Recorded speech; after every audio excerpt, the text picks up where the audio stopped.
Well, hello there. Hello, everybody. Welcome to twitch.tv/jchensor, the Chensor Dynasty. I'm here joined by Mr. TuboWare. How you doing right now? What's going on, James? Everybody out there? Yeah. Let me guys know in the chat how the volume is for everything. If I'm too loud or if Brandon is too quiet, I could definitely get him a little bit louder over here. Although that could Make me super loud. yeah, that could come with risks. I was just about to say. So, let me know if you guys can hear us and everything in the chat. Obviously, you guys can see that we are short one member today, and that is, of course, EbonicPlague, aka Isaiah. Isaiah is pretty much, at this point in time, taking a break from a lot of things. Obviously, we've seen from the past few weeks how much he's being affected by everything. Can you guys hear Brandon right now?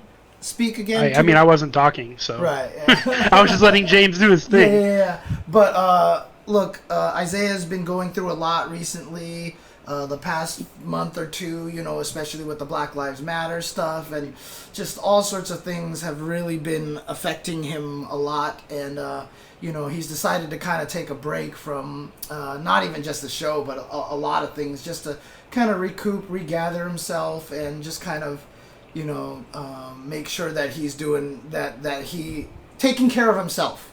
Make sure that he's taking care of himself, which is one of the things that we all have to be good about doing. So, not sure if he'll be, feeling comfortable enough to come back for the podcast anytime soon, nor is there any pressure for him to.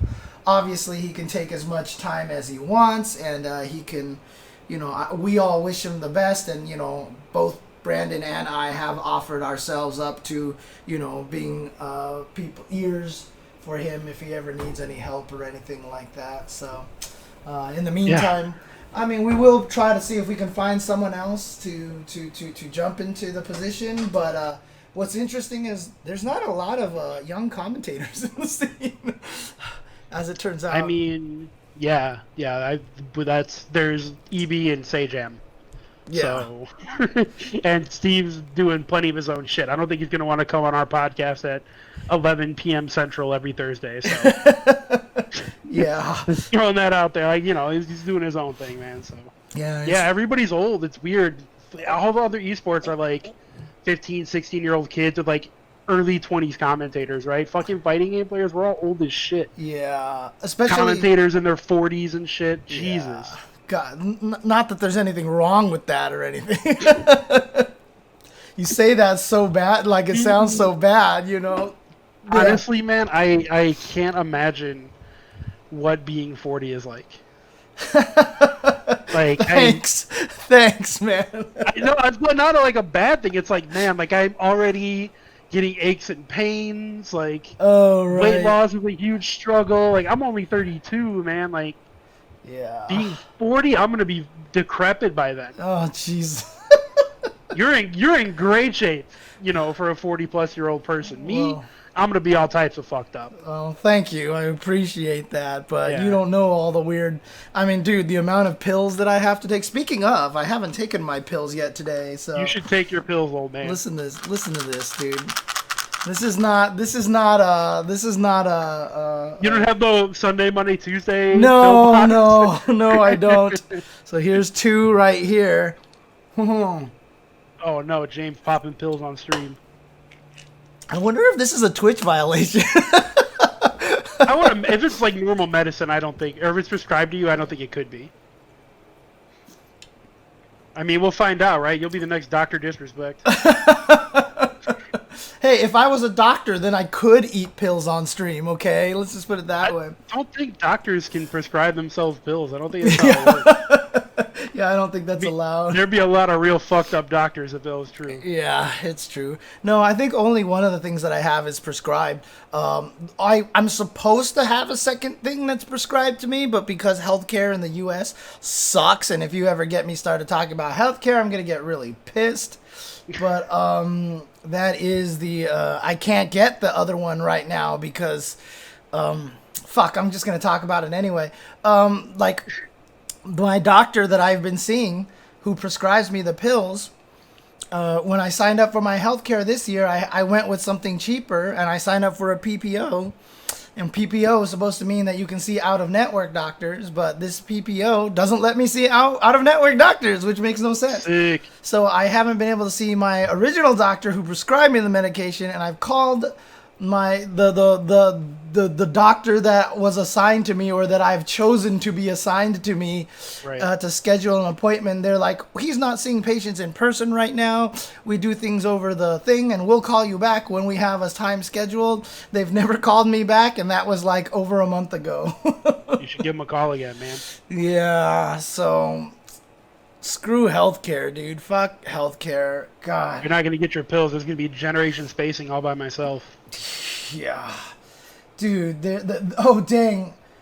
Their new health insurance sucks. Dude, it's so crazy. Like, how much health insurance is just absolute, utter garbage. I mean, Can like, we talk about how much of a scam health insurance is? Oh. Like, fucking deductibles? Dude, I have... Deductibles are the biggest scam I've ever seen in my life. I have, dude, you are preaching to the choir. I have said that deductibles, whoever invented deductibles is one of the most evil human beings on the planet. It's like, yeah, here's your insurance. We'll take care of everything, but you have to pay minimum $2,000 first before we'll do with the goddamn thing. Right. That's fucking wild. Like, $2,000. I couldn't, dude. So I did my taxes this past Monday. I made $38,000 last year. Mm-hmm. Like, I am a broke motherfucker. Right. Taking $2,000 away from that, I would, like, there would be 2 months I couldn't pay my rent. Right. And because the whole thing about deductibles is it's literally designed to make sure that if anything crazy happens to you, that they get their money no matter what. Because you either pay for the gold plan and give them all their money, or you have a deductible, and then if something big happens, you give them all your money. The only reason why bronze plans and stuff like that work is if you literally don't go see the doctor, which then means you're not using the service anyway. So, yeah, I mean... And you're paying into it regardless. Yep, exactly. So you're giving them money for basically nothing, and if you actually use it, then you're just spending your own money. And the only way you can ever get anything out of it is if something big happens that you need an emergency to cover. But no matter what, they get your money that way, whether you spend a bronze or a gold plan. So the whole bronze, silver, gold plan thing is also a scam because it doesn't change anything about how it helps you or anything. And the whole thing is just such a joke, dude. And if it is something that's expensive, they're going to fight you on it. The insurance company's going to literally try to not pay it. Yep. Like, they hire people in the insurance company to fight claims. Like, that's their whole job. Mm-hmm. I got into a car accident years ago. Totaled my car, caused me some back pain. I went to a chiropractor, and I never got that money, dude. I never got that money. The insurance company would not cover me. They would not cover me for that, dude. Bullshit. Yeah, I had a friend whose father got into a serious accident and had to be helicoptered to the nearest hospital that could actually help them. Oh, God. And the insurance company is fighting them on paying the health insurance, or paying the helicopter fee. Helicopter ride was $80,000. $80,000. And the fucking health insurance is doing everything they can to not pay it, even though they're supposed to. Fuck. And so if they don't pay it, then he has to pay $80,000? They're gonna end up paying it. They're gonna lose the fight. Right. Okay. But it's just the fact that they're trying to fight that. Right. Like, it's wild. Like, this dude would have died if the helicopter didn't bring him to a hospital that could help him, because he was in bumfuck. He was literally on a farm. He was in the middle of nowhere, and so it's just wild to me that, fucking they won't help. They're trying not to. I should say. Yeah. This is why our health insurance is a scam. Our healthcare system is a scam. It's awful. Yeah, I'll tell you right now that this is why we have cats, right? I mean, if you look at the stream image right now, this is why we have cats, so we can actually... Where is my cat? I don't know. He's probably sleeping in another room. I've been seeing a lot of cute pictures of him, though. Yeah, he's been super needy the past couple of days. Like, he'll go and, like, for a week, he'll always sit next to me or sit on the couch, like, right here behind me or anything. And then I won't see him for, like, 4 days. He'll be by himself. He's very much an omnivert in that way. Interesting. Yeah, I don't know. Like the whole health insurance thing is such a joke in America, and and the worst thing about it is too now is that who is it? The one guy who used to work for Kaiser or whatever is just basically now that he's retired, he's just been telling everybody about all the bullshit. Yeah. And like I've seen those tweets. And at the same time, while I'm like happy that he's kind of trying to expose it, at the same time you're like, man, fuck you. Yeah, because he was one of the guys responsible for pushing that agenda. Yep. I mean, it's just like when you hear the oil companies, the retired oil company guy tell you that all the stuff that they tell you about, that global warming isn't real is all funded by ExxonMobil, like, oh yeah, of course. All that rhetoric and stuff like that. Like they've even admitted that. Yeah, the government is frustrating. I just tweeted out to some people, it's like the government, one of their priorities is making sure poor people stay poor because it's a government by the rich for the rich, and that's just all it is. That's all it is. Yeah, we're in late stage capitalism, dude. Mm-hmm. This is what it is. Yeah, it's terrifying, we are now. Dude. We have to figure out a way around it, and God, I don't know if that's gonna happen. I feel like this country has to reach 1984 status before people actually admit something's weird is going on, Dude, we're already there. Yeah. I hate to tell you. we're already there. Oh, God, that's There's so cameras true. everywhere. Everything is extremely unfair. There's literally military tanks and personnel in the streets oppressing people. Cops are killing people. Like, we're past 1984. Yeah, you're probably... 1984 probably happened around 1984, honestly. And you know what the worst thing about it? That's that shit, dude. 1984, when George Orwell wrote that and put that out, they probably read that and were like, we can't make it this obvious. Right? They used 1984 as the template to make sure they could do it in a way that we wouldn't notice. Yeah, I wouldn't be surprised, man. It's... things are rough out there for sure. Yeah. God. But that's why it is very important for us to, make sure that we take care of ourselves mentally and everything, just it's a tough situation because I mean, obviously we've seen a couple of situations now where, prominent streamers have, taken their own lives and everything like that recently, and it's crazy because, one of the things that a lot of people don't actually talk about, when it comes to streaming as well, and I feel this a lot on myself, is that streaming is a lonely thing to do. Like, despite the fact that you're putting yourself on camera, talking to people all the time, it's weirdly, like, mentally unsettling. I don't know what it is. Like, I don't know if you feel that way. I mean, I feel that way because I'm an introvert, right? So, I mean, I streamed a little bit earlier today, and I haven't been consistent in streaming. I wouldn't say it's necessarily isolating because sometimes when I'm real lonely, I know I can put on my stream and somebody will come in chat and I can, hang out or whatever, but it's definitely mentally straining if you do it daily. Yeah. It's not an easy thing to do. It's not easy to force yourself to do it because sometimes, like, I don't know, man. Maybe there's some people out there who just really can do it and really love it. And but for me, I was unemployed in late 2016 because I moved to Minneapolis for a job and then they laid me off. And I was unemployed. I was like, I was partnered streamer at the time. I still am, but I was like, I'll try to stream full time and make some money doing that. And so I streamed for 6+ hours every day, Monday through Friday. Right. And it was rough. Like, and it's super tough if you don't, if you're trying to be a variety streamer, good luck, man. Yeah. Because people find like 2 or 3 games they like to watch on stream, and that's generally what they'll gravitate towards. So if you don't fill their expectations, they're not going to show up. If you're like, I want to stream Mario Kart today, they're just not going to show up. If you look at Vi, he's become a Resident Evil Midnight Resistance streamer. That's all he streams now. It's crazy because I think that's what people want to see out of him, and they've come to know him as. I mean, I'm actually pretty impressed that my main base will come and just hang out with me regardless of what I'm playing, but it does make it hard for you to grow your audience. You know what I mean? So, Yeah. That's what I think is the right thing to do. If you can build a following playing one game, and you're really good at that game, or really entertaining, or whatever the hell you like, and then you have a base community who will follow you no matter what you play, then you can become a variety streamer. I think a good example would be like Pharaoh. He was a big Marvel 3 guy for a really long time. Yeah. And, he was never like a top player or anything, but he just loved playing the game. He's super fun to watch. And then when Marvel 3 kind of faded away a bit, he was like, well, I'm going to play other shit. And now people watch him play whatever the hell he feels like streaming. Yeah. I mean, obviously, Maximilian is an extreme case. He had a big fan base before he started streaming, but even... Yeah, he was a YouTube guy who became a streamer. Yeah, and then Flo, right? Flo got famous for playing I Want to Be the Guy, and it just kind of stuck around that way.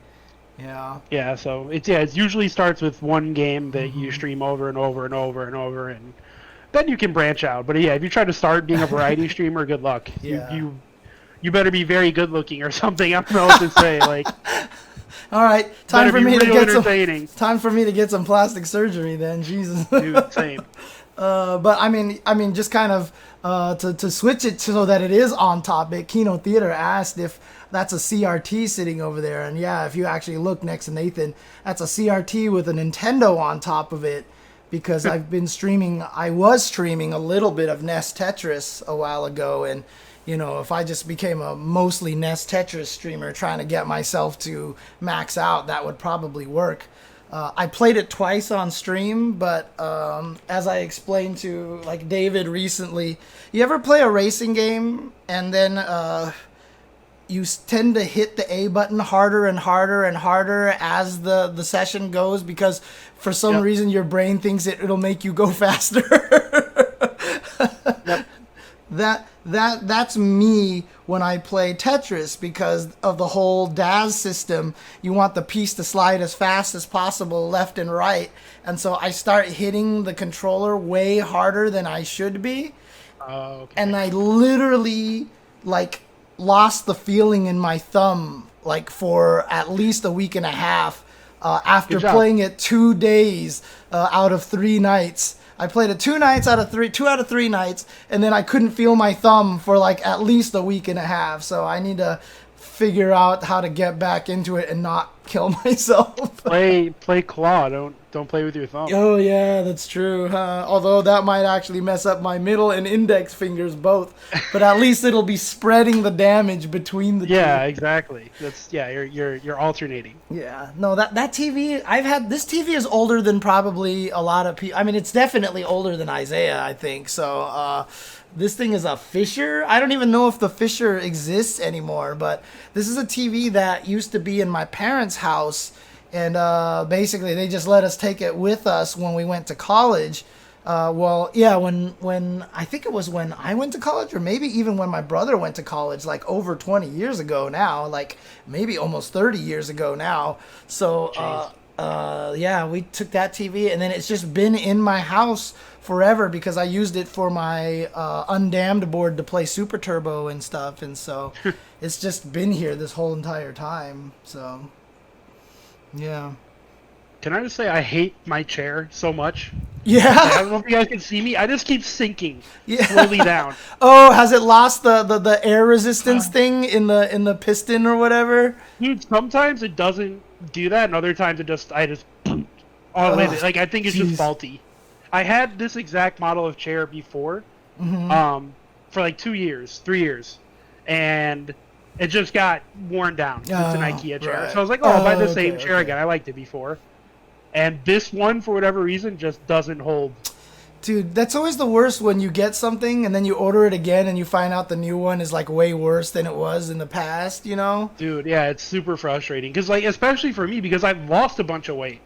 And now it wants to sink. When my old one, when I was 400 pounds, held me up just fine. So I'm just going to sink to the ground. You're going to see my head in the middle of the screen. No problem. That's fine. I'm not going to keep picking it back up. Hey, you know what? I can adjust your picture. I'll keep trying to catch up with the cropping and stuff on that. I think it's as low as it gets now, so I think we're good. All right, so let's do this then. I'm going to zoom you in like this and slide you over to the side. Hey, look at that. And no one will ever know the difference here. There you go. So, on the fly editing. I mean, I've been talking about. He's a master. Dude, I've been talking about this with some other people, who haven't streamed as long as even as I have, and streaming sucks, dude. Like, I don't even necessarily mean from the social aspect of it, but it's just the way it's all cobbled together. I swear it's, like, not meant to actually be a real thing, like streaming is not meant to have been the way that we do it, but we have capture cards and freaking audio mixers and all these things that were designed originally for, like, hey, I'm a musician and I need to create music, and hey, I need to record stuff off of my VCR tapes so that I can digitize them forever. This is like all that we were made to do, and now all of a sudden it's just like, it's crazy. Yeah, now there's products that are made directly for what we do, but for a long time there wasn't. Yeah, I mean, why don't we have a giant box that you just plug things into and it automatically hits Twitch and has the audio mixer onto it? It's just like it's just pieces. Well, yeah, it's like the what is it called? I want to call it a split box. That's David's fucking arcade stick. Oh yeah, the hitbox, right? The thing where like the buttons. It's made by Elgato. I think. Oh yeah. That thing. Like they have that thing. Why don't they have that? That's also a mixer that also controls everything you could do. Like right. That. It should just be all in one. Exactly. And it's like. But yeah, nobody's produced anything like that yet. Yeah. Time to kickstart something, dude. You should hit up Clayton. He knows how to make circuit boards. We could probably do it. Who's that? Freakazoid. Oh! The dude who made the link and everything. Freak Mods, that guy, right? Yeah, freakmods.com. Yeah. Okay. Kino and JMH, I actually use XSplit. I'm an XSplit user, so that's how that works.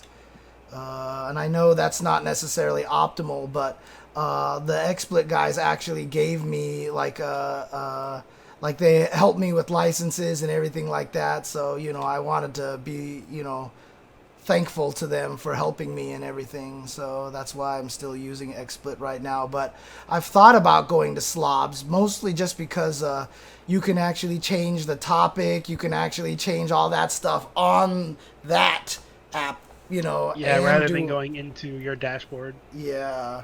So you can I used to use XSplit too. I was an XSplit partner. Mm-hmm. And then I just didn't really stream much because Offcast helped me get partnership with working for them. Yep, same here. And he was like, here, have a bunch of codes and blah, blah, blah. And I was like, after a year, I was like, look, guys, I don't stream that much. You can just I feel like I'm taking advantage. Just take me off your thing. And they're like, okay, no problem. I mean, a lot of people say that OBS is actually still like better and easier to use than XSplit. So XSplit isn't even necessarily like super fancy schmancy kind of thing, Yeah, I do use Streamlabs OBS now, and I think it's much easier and better for a singular at-home streamer. Yeah. XSplit is like if you're putting together a production and you have all the equipment to put together a production, like like a 10.0 broadcast would be, then absolutely use XSplit. Yeah. But for us, there's no reason to use that shit. Yeah. I might actually have to switch to Slobs just to see how it is and Dude, it's so easy. Yeah. It's super easy. Shout outs to Kino going with all the UltraChen emotes over there and everything. So oh man.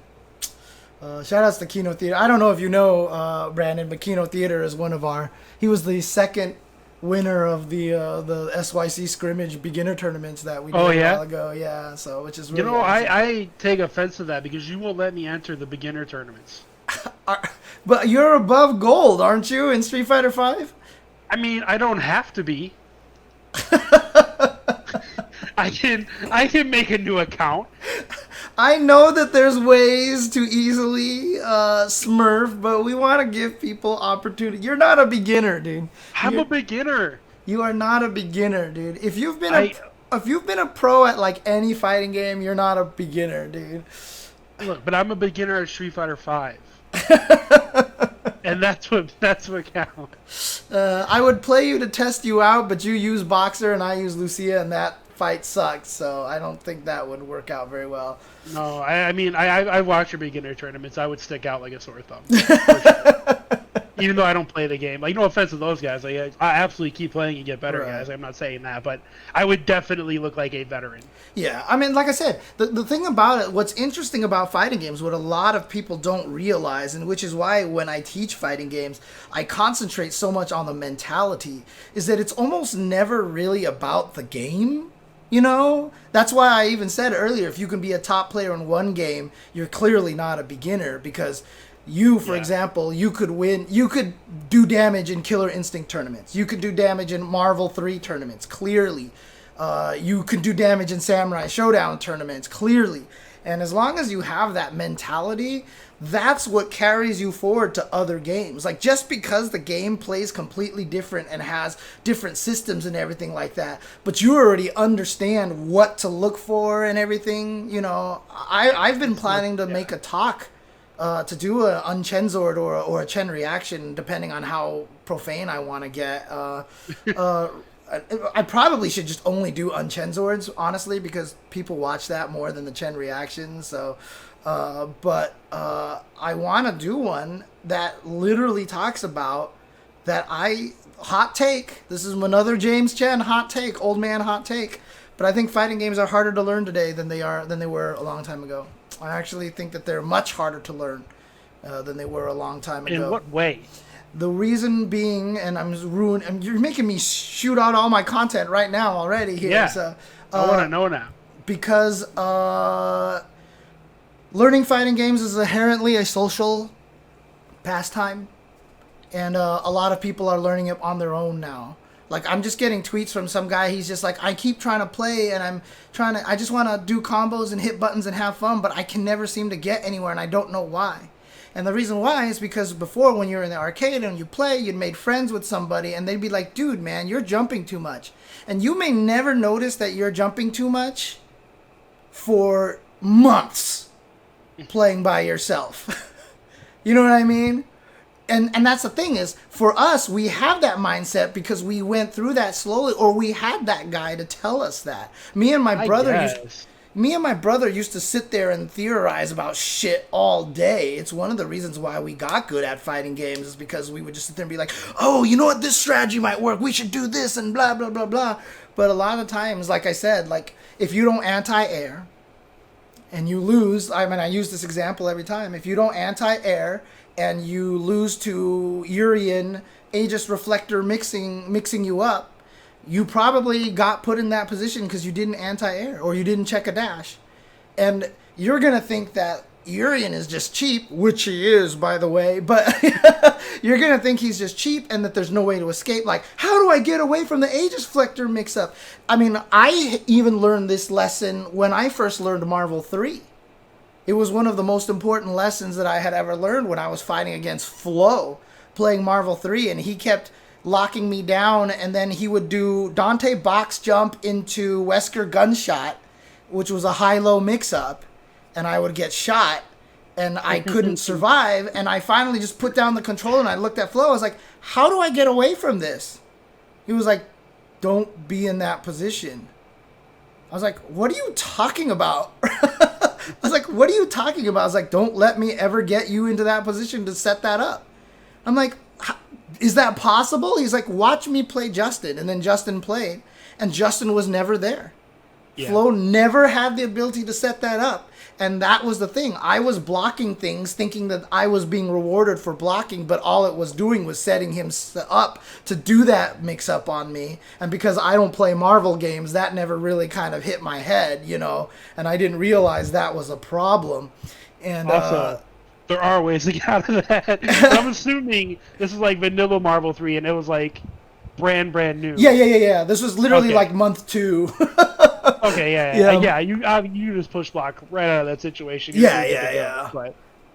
But yeah. No, I mean that's obviously that's right. Part of learning fighting games. However, learning fighting games in a pandemic, you're learning that shit by yourself. Hopefully, hopefully you're not meeting up with other people to play. Right. Yeah. But when I started playing competitively in late 2008, early 2009, like I mean, I would say I learned by myself. You know, like I grew up with friends playing the games. We didn't theorize; we just mashed. Right. Yeah, we'll play Third Strike on Dreamcast controllers. Just doing whatever the fuck happened when we hit buttons. Mm-hmm. But essentially, like, I sat in training mode by myself. When some really good example, I played against a Sea Viper online, like maybe like week 2, and this person knew what they were doing. Right. I lived in Las Vegas at the time, so I played a lot of like SoCal dudes online. Okay. Whoever the fuck this guy was, I don't remember who he was, but he knew what he was doing, and he crossed me up with burn kick. I don't know, 7, 8, 9 times in a row till I died. Right. I would get knocked down by burn kick, another one, and I was like, how the fuck do I beat this? I had no idea. And I went in training mode, and I go, oh, she can hit you on the other side from this range. Like, I set it up to figure it out myself. Right, yeah. So yeah. It is hard to learn on your own. You're not wrong. Mm-hmm. But if you're losing your, like, very basic beginner shit over and over and over again, and you're not getting it, maybe fighting games is hard for you. Yeah, I mean, but that's the thing too, is like I hate that mentality. You know what I mean? Because I just think that fighting games are just so much more obtuse a lot of the times, because it looks like, oh, what's the goal of a fighting game? Punch the other guy. It's a very deceiving kind of game. Like, the goal is not to hit the opponent. The goal is to put yourself into a position where your opponent is forced into making a guess that gives you an optimal opportunity to hit them. Like, that's fighting games. And that's advanced fighting games. Yeah. Mm-hmm. But basic fighting games is block the shit, hit them when you get a chance. Yeah. The other hard thing too, though, is that we are going into a world where online play is far more prevalent, right? I mean, as netcode is improving as slowly as it goddamn is, but dude. It is getting better. And while there is a lot more information out there on the internet, one, you have to know how to find it, and two, a lot of that stuff is more advanced. And with a lot of fighting game tutorials out there, a lot of times you sit there and listen to it, and fighting game tutorials in general, I think, are very good for people who know fighting games. There's not a lot of good tutorials out there for people who literally know nothing about fighting games, which is what I've tried to do, but I'm too wordy, and everything I do is long-winded and shit, and I don't know how to condense things so that people look at my video and go, this shit is 50 minutes long, fuck this, I don't want to learn fighting games this way. So, I think a really good example is I play a game called Slay the Spire. Yes. Mm-hmm. And a lot of people play it. It's a pretty popular game. But what kind of game is it? I don't even know what kind of game it is. It's a roguelite, but it's also a deck building game. Oh, okay. So you start with 10 cards, 5 attacks, 5 blocks, and usually, or maybe it's 11 cards, and like a special ability. Okay. As you beat people, you go up floors, and you can add cards to your deck. Huh. Interesting. Okay. So they'll give you beat an enemy, you get 3 cards to pick from, you pick one, add it to your deck. Oh. You can also remove cards later on, blah, blah, blah. But anyways, it's a roguelite deck building game. Okay. And so I remember we were talking about Teppen one time, and I said the reason I stopped playing Teppen was because I built these decks that I thought would be really strong.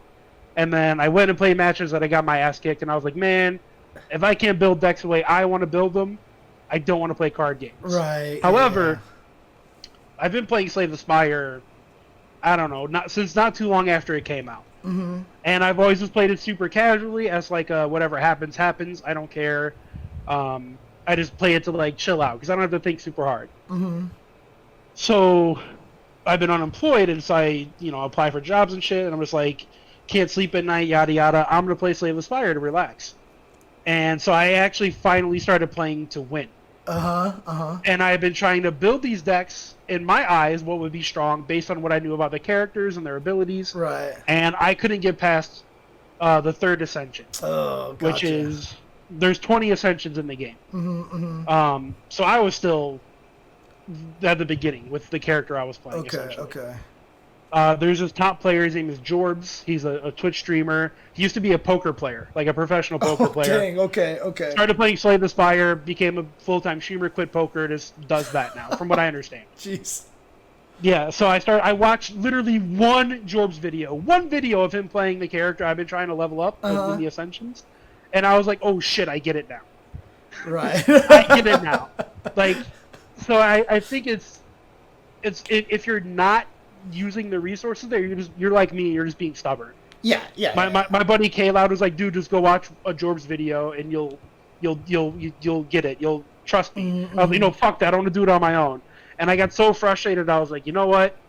Fuck it. I'm not gonna do it on my own. I'm just gonna watch him play one YouTube video, 1 hour, and now I totally get that character. Granted, there's 3 other characters I need to understand, but I'm on Ascension 18 now.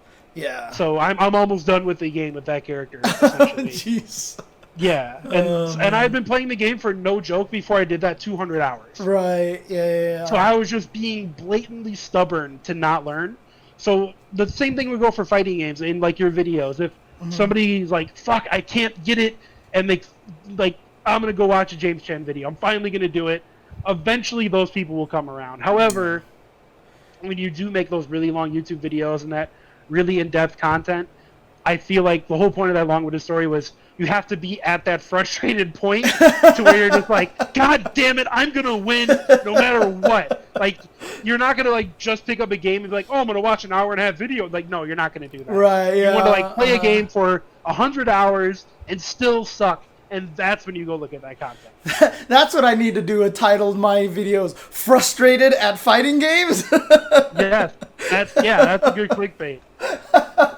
Oh man, that's what I need. I mean, mean, you on the screen like, ah. Yeah, I mean, I've talked about this too. I mean, Kino Theater asked this in the chat. It's very interesting because I've talked about this on my own stream about how like it's weird because content back in the day, because it came in the form of text and FAQs and stuff like that, you wanted it to be a one-stop shop for all the information that you could get. Yeah. You wanted to download one document and then just be done, and I never had to download a document again. So I'm from that era, and the reason why I prospered in the FAQ scene was because I'm so verbose and I'm so thoroughly detailed. But with the way social media and, you know, with Vines and TikToks and YouTube videos and everything like that has kind of turned everybody into short attention spans. And I'm not even saying that like you youngsters, whatever, because I'm the same way. I'll click on a video and be like, shit, this is 10 minutes long. I don't want to watch this, you know? Yeah, like, I'm out.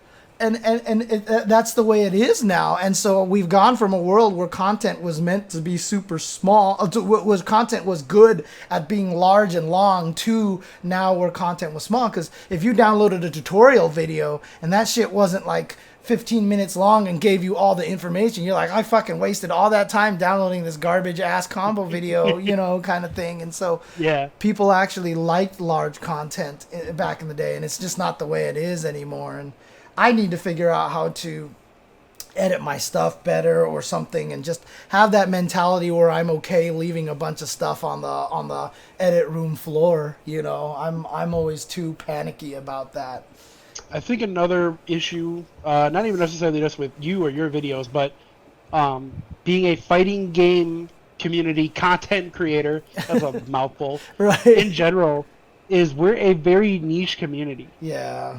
We're small fucking beings compared to Counter-Strike, League of Legends, Dota, Rocket League, even Call of Duty. Like those games, in terms of viewership and players and all that, they dunk on us, dude. Like we don't have that shit. So even if you're making incredible content that's just chock full of all the information, like we have a fourth of the player base of Call of Duty. We have much. A tenth, yeah. We have a tenth of the player base of Dota. Like, we're just not popular. So it's rough out there, man. If you gotta not only make the best shit, but also get kind of lucky if you're gonna sustain yourself off content creation in the fighting game community. Yeah, the reality of the situation is that if Day 9 were a fighting game player, he might not be popular.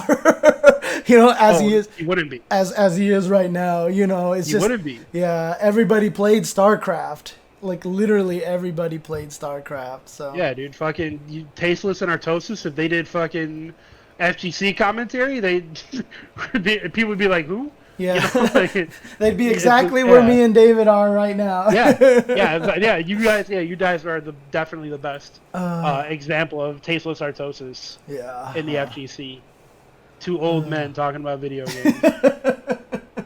And if David were here, he'd be like, I'm not that old.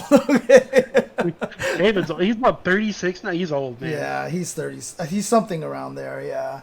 I want to say he's 4 years older than me. Yeah. So.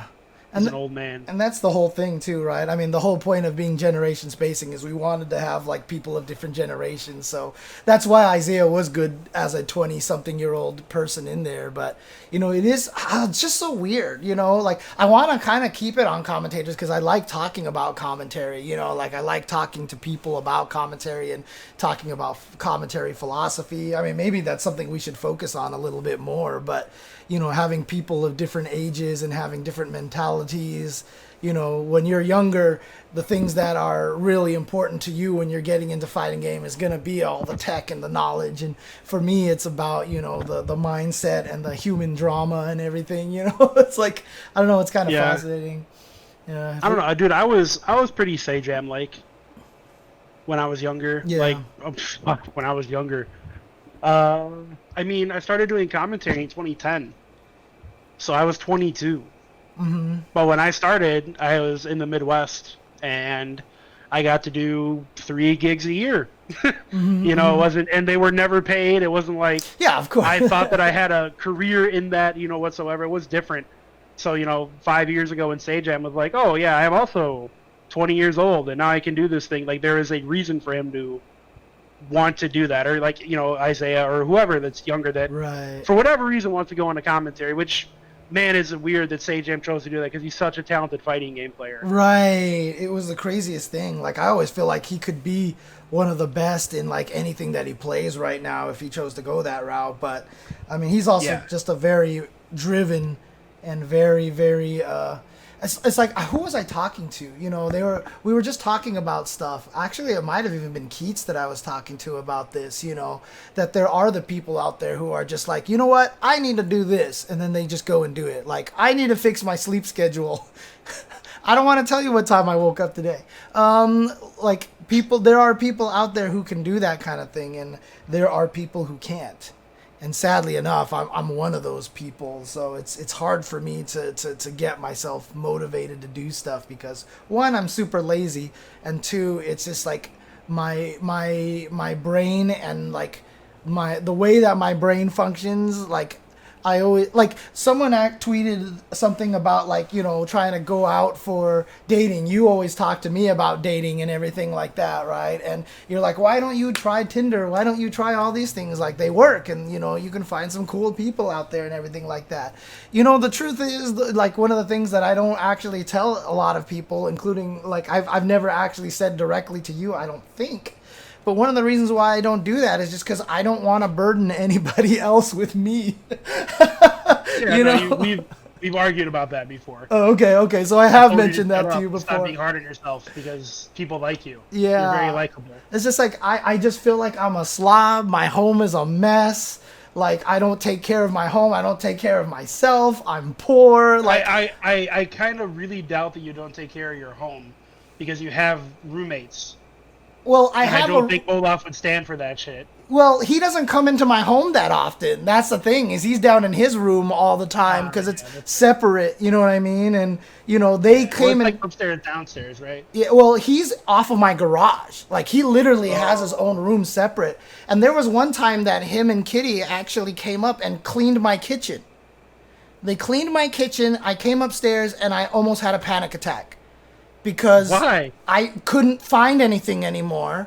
I don't know where anything went, and I'm so OCD that everything ends up in a certain spot in the kitchen because that's where my brain wants it to be, where my brain needs it to be. You know what I mean? And it's like, it's weird that way. So, like, I don't know, like, I almost had a panic attack, and like he had to come upstairs and like calm me down just from, like, you know, freaking out and stuff. And it was kind of crazy because, like I said, it's just like things were moved and I couldn't find anything. And like, he put away a bunch of stuff into the cabinets because the cabinets have a bunch of space, but I can't have things in the cabinets unless they're categorized in a certain way with the way that my brain can logically make it make sense and stuff. And Jay, remember when we talked about you getting your medicine? Yes. You should really get on that, dude. Yep. Yeah. No more panic attacks, man. Oh, man.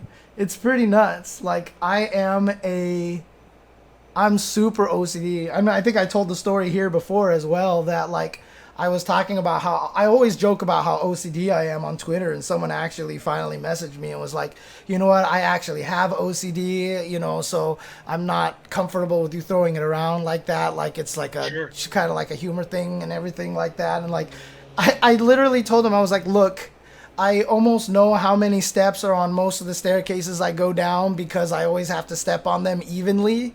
Like, it's like left, right, left, right, left, right. And if it's odd number on the way down, I'll jump the last step to make sure my feet are even. If I go up, it's easy because if it's odd or even, you can step on the top step with my heel off the edge to make it like the other steps, or I can step over it and it's easy. But like, literally, that's kind of the extent of my OCD, you know, like that. Right. I was like, when I say I have OCD, I have OCD. And he was like, shit, I had no idea. I'm sorry. To be fair to him, though, a lot of people do say things like, absolutely, I have absolutely. OCD, and they don't. They just prefer to have a green toothbrush over a red one. Yeah, I mean, people have watched me use my cell phone before, and I'll be using my cell phone, and I'll do this, and they'll see me do this a lot. I'll actually slide my hand back and forth a lot like this. And people ask me, why do you slide your hand back and forth on your phone all the time? And I say it's because when I scroll up and down, it feels unfair to left and right. That I'm not going left and right. So a lot of times I'll scroll up and down and I'll just go left and right just to make sure that it's even. I even have a point where I will scroll left to right, right to left, right to left, left to right, right to left, left to right, left to right, right to left, to try to balance it out as much as possible, because it's unfair that I went from left to right first, so I'll go from right to left, but then it's unfair because it's this way, so I have to do it the opposite way, but now there's two of that, so I have to do this way and then back the other way just to even it out. Like, this is how I am. So, you know, that... I mean, I'm no psychiatrist, but that sounds like some pretty obvious OCD to me. Yeah, and so... I have one of those stories too, actually. I'm not going to name this person, but there's a person in the FGC who, they don't do it as often anymore, but they used to often talk about their weight. And they're very clearly a thin person. Like, very, very clearly. Oh, jeez, okay, If not thin, then underweight even. Like, they're very good in shape, but they always talk bad about their body. Right, yeah. And I being a fat person, I don't give a fuck if you call me fat shit, fat fuck, whatever, I don't care. That doesn't bother me. But when a person tries to take on the burden of being a big person, for example, even after I lost 120 pounds, I still had people when I would go on stream or commentary talking about my weight. I still would get on the bus and people don't want to sit next to me because I'm fat. Right. I still got on a flight to go to Evo at a not that big of a weight compared to what I used to be, and somebody sees that they have to sit next to me and they go, like, that type of shit is what you deal with being a fat person, right? Yeah. So I was friends with this person on Facebook, and I was like, hey, look, you don't know what it's like to be fat. I need you to stop openly saying that you're fat, because you're not, and you don't get it. Like, you've never got on an airplane and the seatbelt didn't fit you, and you had to ask publicly for a fucking airplane seatbelt extender. Right. Like, you've never done that. You never will have to do that. Stop saying that you're fat. It's offensive. And their response to me was, I have body dysmorphia. I'm sorry. I see myself as a fat person. And I was kind of like, oh, well, fuck. I didn't know. Oh, dang. Okay. Interesting. I mean, I still stand by what I said. Like, don't do that. Yeah. Because the real fat people that have, lived through that stuff, that's not fair to act like you know my struggle. Yeah, for sure. But still, like, I had no idea that this person also struggled with a real problem that causes them to think that way. So I was like, oh, well, fuck. My bad, but also don't do that shit. Right. Oh, man. Yeah, I know. I've actually never watched Monk. I wanted to, but like part of it was almost kind of like a fear of seeing myself almost too much into it. Oh man.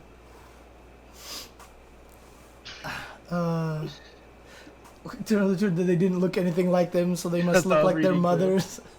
Turns out they were adopted. Yikes. Oh, man. It happens. Yeah. On the opposite side of that, Artemis, I had step-siblings growing up. And oftentimes people would say, they're like, oh, yeah, this is my brother Jose. And they'd be like, oh, yeah, we see the resemblance. And me and my brother would just laugh. Because there's no blood relation whatsoever. He's Mexican. I'm just a white dude. Like, it was really funny. That's funny. Yeah. I mean, people just have to... Oh, God, that's right. I completely forgot about if I want to talk about my OCD. Like, the people in my FFRK, Final Fantasy Record Keeper Discord, man. Whenever they have to see the shit that I make myself do in that game, like, they get so frustrated. Even with my Teppen, dude. My Teppen, the way I play that, I'm super OCD in that as well. And it's like... There's a whole... all your cards by name and color. I refuse to like reap things unless I just have to have at least 3 copies of every card that I can. You know, people will reap stuff that they know that they'll never use, the useless ones, to get more souls to build. Like, I can't do that shit. You know, I can't. Sure. And then there's a whole mechanic in Final Fantasy Record Keeper that buffs your characters. You give them water. There's like life water for more HP and, you know, whatever water for more power and stuff like that. To which I have largely ignored, even though I have trouble on some of the harder stuff and I need to use it to pass that stuff. Mostly because there's no way to sort which characters you've given the water to, and there's no way to see which ones you've given it to and organized it and all that stuff. Because I can't sort it and organize it, it's the reason why I can't use Gmail. I still use Yahoo Mail because I can't sort mail by subject in Gmail. Can now. Can you? You can now, yeah. Did they add that just recently? You can sort it by promotions, by follow-ups, by like all these different categories. Well, but can you sort it literally by the subject? Like alphabetically? Yeah. I can look right now. That's what I need. And let me look. I'm not sure. They've never had that. You can search by a subject, but you can't sort by a subject. And because of that, I can't use Gmail because I use that to clean my inbox. And if I can't sort by the subject, I can't do that. Maybe you can. I don't know. I use the old layout for Gmail, so I don't use some of the new features. Oh, okay. Default. Oh, Jesus. Art first, priority first. I see. First, unread first. I see Artemis talking about people saying that she and Andres are siblings. Oh, man. Terrible. Yeah, it's awful.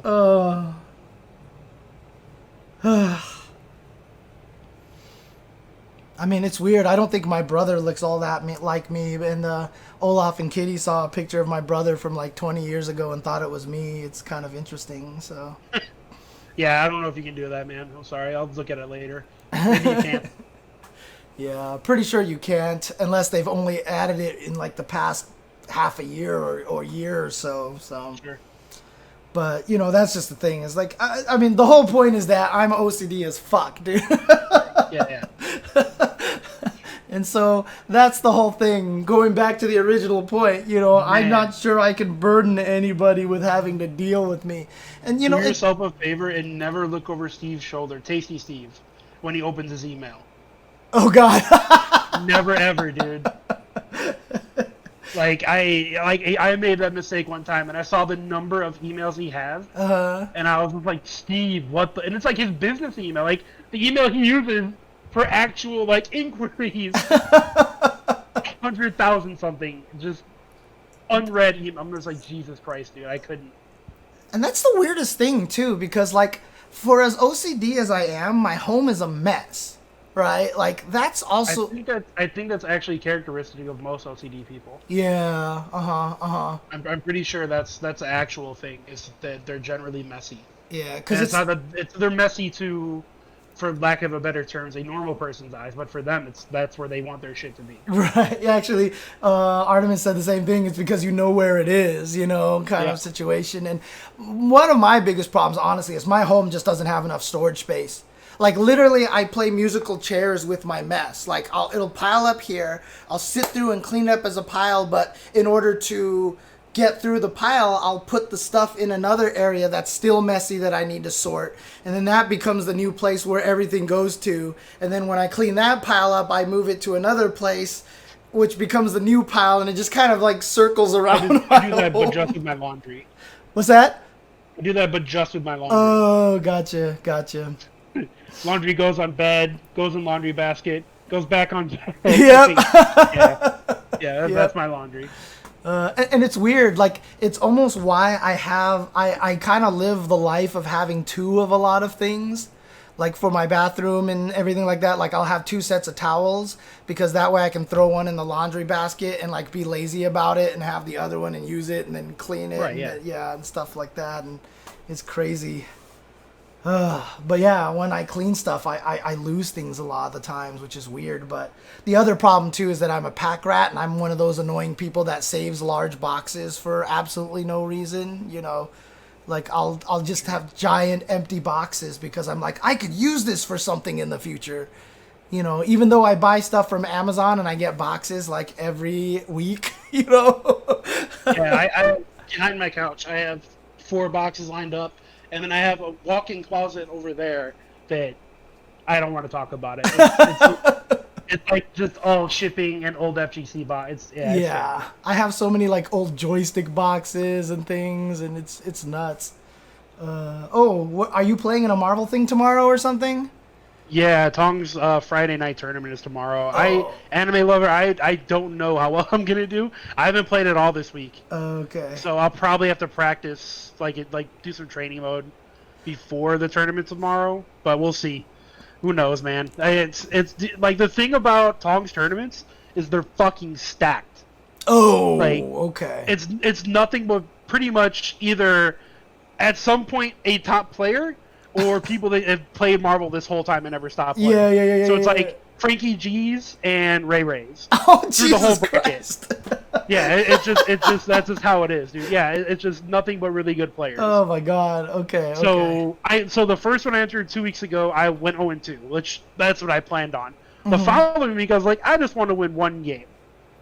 And then I ended up being 1 out of top 8. So isn't that how it always goes? I mean, just having a week of practice like helped me a ton. Right. Because like I don't know, man. I stopped playing Marvel 3 competitively in 2015. Yeah. I kept commentating it, but I stopped competing in it in 2015. Like I played it for 4 years. Was like, I've peaked. I'm just gonna talk about the game now. And that's kind of goes in part and parcel with my topic that that it's hard to play fighting games by yourself, especially because like as a commentator you're like, oh, you know what, he shouldn't jump at him because that's the only way he can lose all of his life, don't jump, and the guy jumps and he gets hit and you're like, oh, why'd he jump, and then when you play you fucking jump and Yeah, I lost that way in a vanilla Street Fighter 4 tournament to Andy OCR, back when I was actually strong at the game. And the only way he could kill me with Bison was jump strong into Ultra, because that was the only way he could land Ultra back in vanilla. And then I fucking jumped at him and I died. And as soon as I died, all I could hear in my brain was myself going, why did you jump? Like, why would you have jumped? And I was like, why did I fucking jump? I was like, why did I do this, dude? Womp womp. Oh, man. It's different. Playing the game and sitting there talking about it from the fucking commentator's chair is much different. Yeah, and it's weird because you can be smart about it when you're on the commentator's chair, and you're absolutely smart about it. Then when you play it, just like it doesn't apply for some reason. Yeah, it's much different. But feeling the pressure is much different. Yeah. And actually, let me ask you this question, because obviously you're playing in Tong's tournament. Anime lovers talking about this a lot. So you're playing in that crazy AWS parsec setup and everything like that, right? How does it feel? Hit or miss. Hit or miss. Okay. Feels much better than the games in game. Right. Mm-hmm. Not perfect. But I'm in the Midwest, so no matter what coast, like I've played on Kevin Haas setups, which he usually keeps on the West Coast. Tong shit is set up, I believe, in Florida or Pennsylvania, one of the two. Yeah. So I played in both, but I'm in Minneapolis, so I'm in the middle. No matter which way I go, I'm gonna have like 80 ping either way. Right. Yeah. If somebody was like set up a server in Ohio or something, I'd probably have 30 ping and it would feel fantastic for me. Right. I also do play. Yeah, Rachel, but the servers are set up in I think he has a Pennsylvania one, a Florida one, and New York one. Yeah, you can set up the server in a different location. You can pick the location of it. So, yeah. But yeah, so I mean, if I played on a Midwest server, it would feel way better for me. But that's not people that are running tournaments are on the coasts. Right. But so I'm gonna have a shitty connection no matter what. Right. But they are playable. It's just not like playing offline. Right. I mean, have you experienced some playing on a server that's closer to you against someone else who's also close to that server? No. The only thing I've done that would be like that is when I just host and just play because I have gigabit internet. I have fiber. Okay, gotcha. So I'll host and then I have host advantage. So it's like I'm playing offline and they're connecting to me. Right. Yeah. But I've played Midwest people that connect to me and they're like, oh yeah, it feels pretty close to offline. Oh, that's cool. So my advantage is probably 2 or 3 frames, but it's still an advantage. Right. You know? I mean, anime lovers talk to me about it because I've been thinking about wanting to set that up because Andy's doing it for Samurai Showdown. I want to try to set that up for Soul Calibur actually, and so I want to see that. Oh, Soul Calibur would benefit from it for sure. I play that game online a lot. Oh, do you? I did. You mean the original one? The original terrible online? You mean the built-in terrible online? Right. Correct. Yeah. And so if you set up a server for people to connect to play, it would definitely benefit. Yeah. So I mean, anime lover, maybe this weekend, maybe Saturday, we can sit down and you can walk me through how to set that up or something because I would love to just try that out. And the only thing is, it is expensive. Yeah, I know, because you have to pay every hour that it's up and every minute that it's up and everything like that. So I think Kevin Haas said his server ended up costing him $33 last month, but he doesn't set up for a tournament. He just streams. Right. Yeah. Tong has had 2 of them set up the last month, and I think they ended up costing him $150 for the month because he runs tournaments every week. Okay. So it can get pretty pricey. Right. I mean, the whole thing right there is then what you hope is by running that you'll get more support and subscriptions and stuff. Yeah. Right? You said subs take care of it. Yeah, it works out. It's plus, kind of Tong is loaded, so I don't know if you really. Oh, is he? Oh, anyway. I didn't know. Okay. Tong owns boba shops in Florida. Have you seen his car? He tweeted a picture of his car last year. It's fucking ridiculous. No. It's it has something that has suicide doors on it. That's all I remember. Oh, Jesus Christ. Okay. Yeah. Tong's doing all right for himself, from what I understand. God. That's the worst thing about it, too. It's the reason why I want to be rich is just so I can help other people. But the scary thing about it is when you become rich, you lose empathy. It's weird, you know. I know I've talked to you about the experiment that David told me about with the Monopoly money and everything like that. It's when you become rich, you just lose empathy for some reason, and that's not always true, though. Yeah, it's if you look at, there's a lot of NFL and NBA players that Allen Iverson and Eddie Curry are great examples of people who have made bajillions of dollars in their career, and then they ended up broke. Yeah, because they gave all their friends and family all their money. Yeah, well, Allen Iverson also got caught by a lot of scams too. You know, a lot of people took advantage of him. AI got screwed. Yeah, he got screwed because a lot of people were like, "Hey, this investment can help you," blah blah blah, and then they'd just run away with the money and stuff like that. So. Yeah, I read a story about Eddie Curry last week where he made $75 million in his career and he only has 5% of it left. Jesus. Because his friends and family will come up, hey man, can I hold $2,000? And you'd be like, yeah, sure, whatever. I got you. That's why I play in the NBA. I got you. Yeah. So I don't think it's always true that you lose empathy when you become rich, but yeah, a lot of people go fucking full Jeff Bezos. Yeah, I mean people don't know, but in a recent conversation with Tubo, I already told him that if I ever become Hollywood, I've already given him permission to walk up and punch me in the face, just to knock me back into consciousness. If it ever gets to that point where I'm like, "Where's my suite? Why didn't you book me a suite at this tournament?" Kind of thing like that. And if that ever happens to me, yeah, you can punch me in the face, Brandon. So you have total permission to do that. So I would never. Well, I'll verbally punch you. Well, the thing is, if I've become that asshole, then you'd probably want to punch me, right? So maybe, yeah. and then you would just. Unless you're getting me the suite too. If you're like, give me and my boy Tubo a suite, I'm like, yeah, all right, let's go, James. All right. Full Karen on him. Now I know how to get around getting punched. Yeah, exactly. If I ever become that asshole, you're gonna become my hanger on. Yeah, man. Exactly. I'm part of the entourage. Part of the Chensor Dynasty entourage. Exactly. Yeah. Oh, that'd be awesome. No, it wouldn't be awesome, but still, you know, God, I just think about a lot of times the things that I could do. But, you know, at the same time, when I had my job and I was making a lot of money, I didn't spend a lot of that money on doing things that I feel like I would do now if I had that money. You know what I mean? And it's weird. Like, I wonder to myself why I didn't do that back then. But that's also probably because even though I made a lot of money, I couldn't save a lot of it. A lot of it kind of went away a lot of the times. I mean, one of the reasons was because the place that I live in right now, I own this place. And you paid off your house, right? That's your house, right? Oh, well, it's not paid off.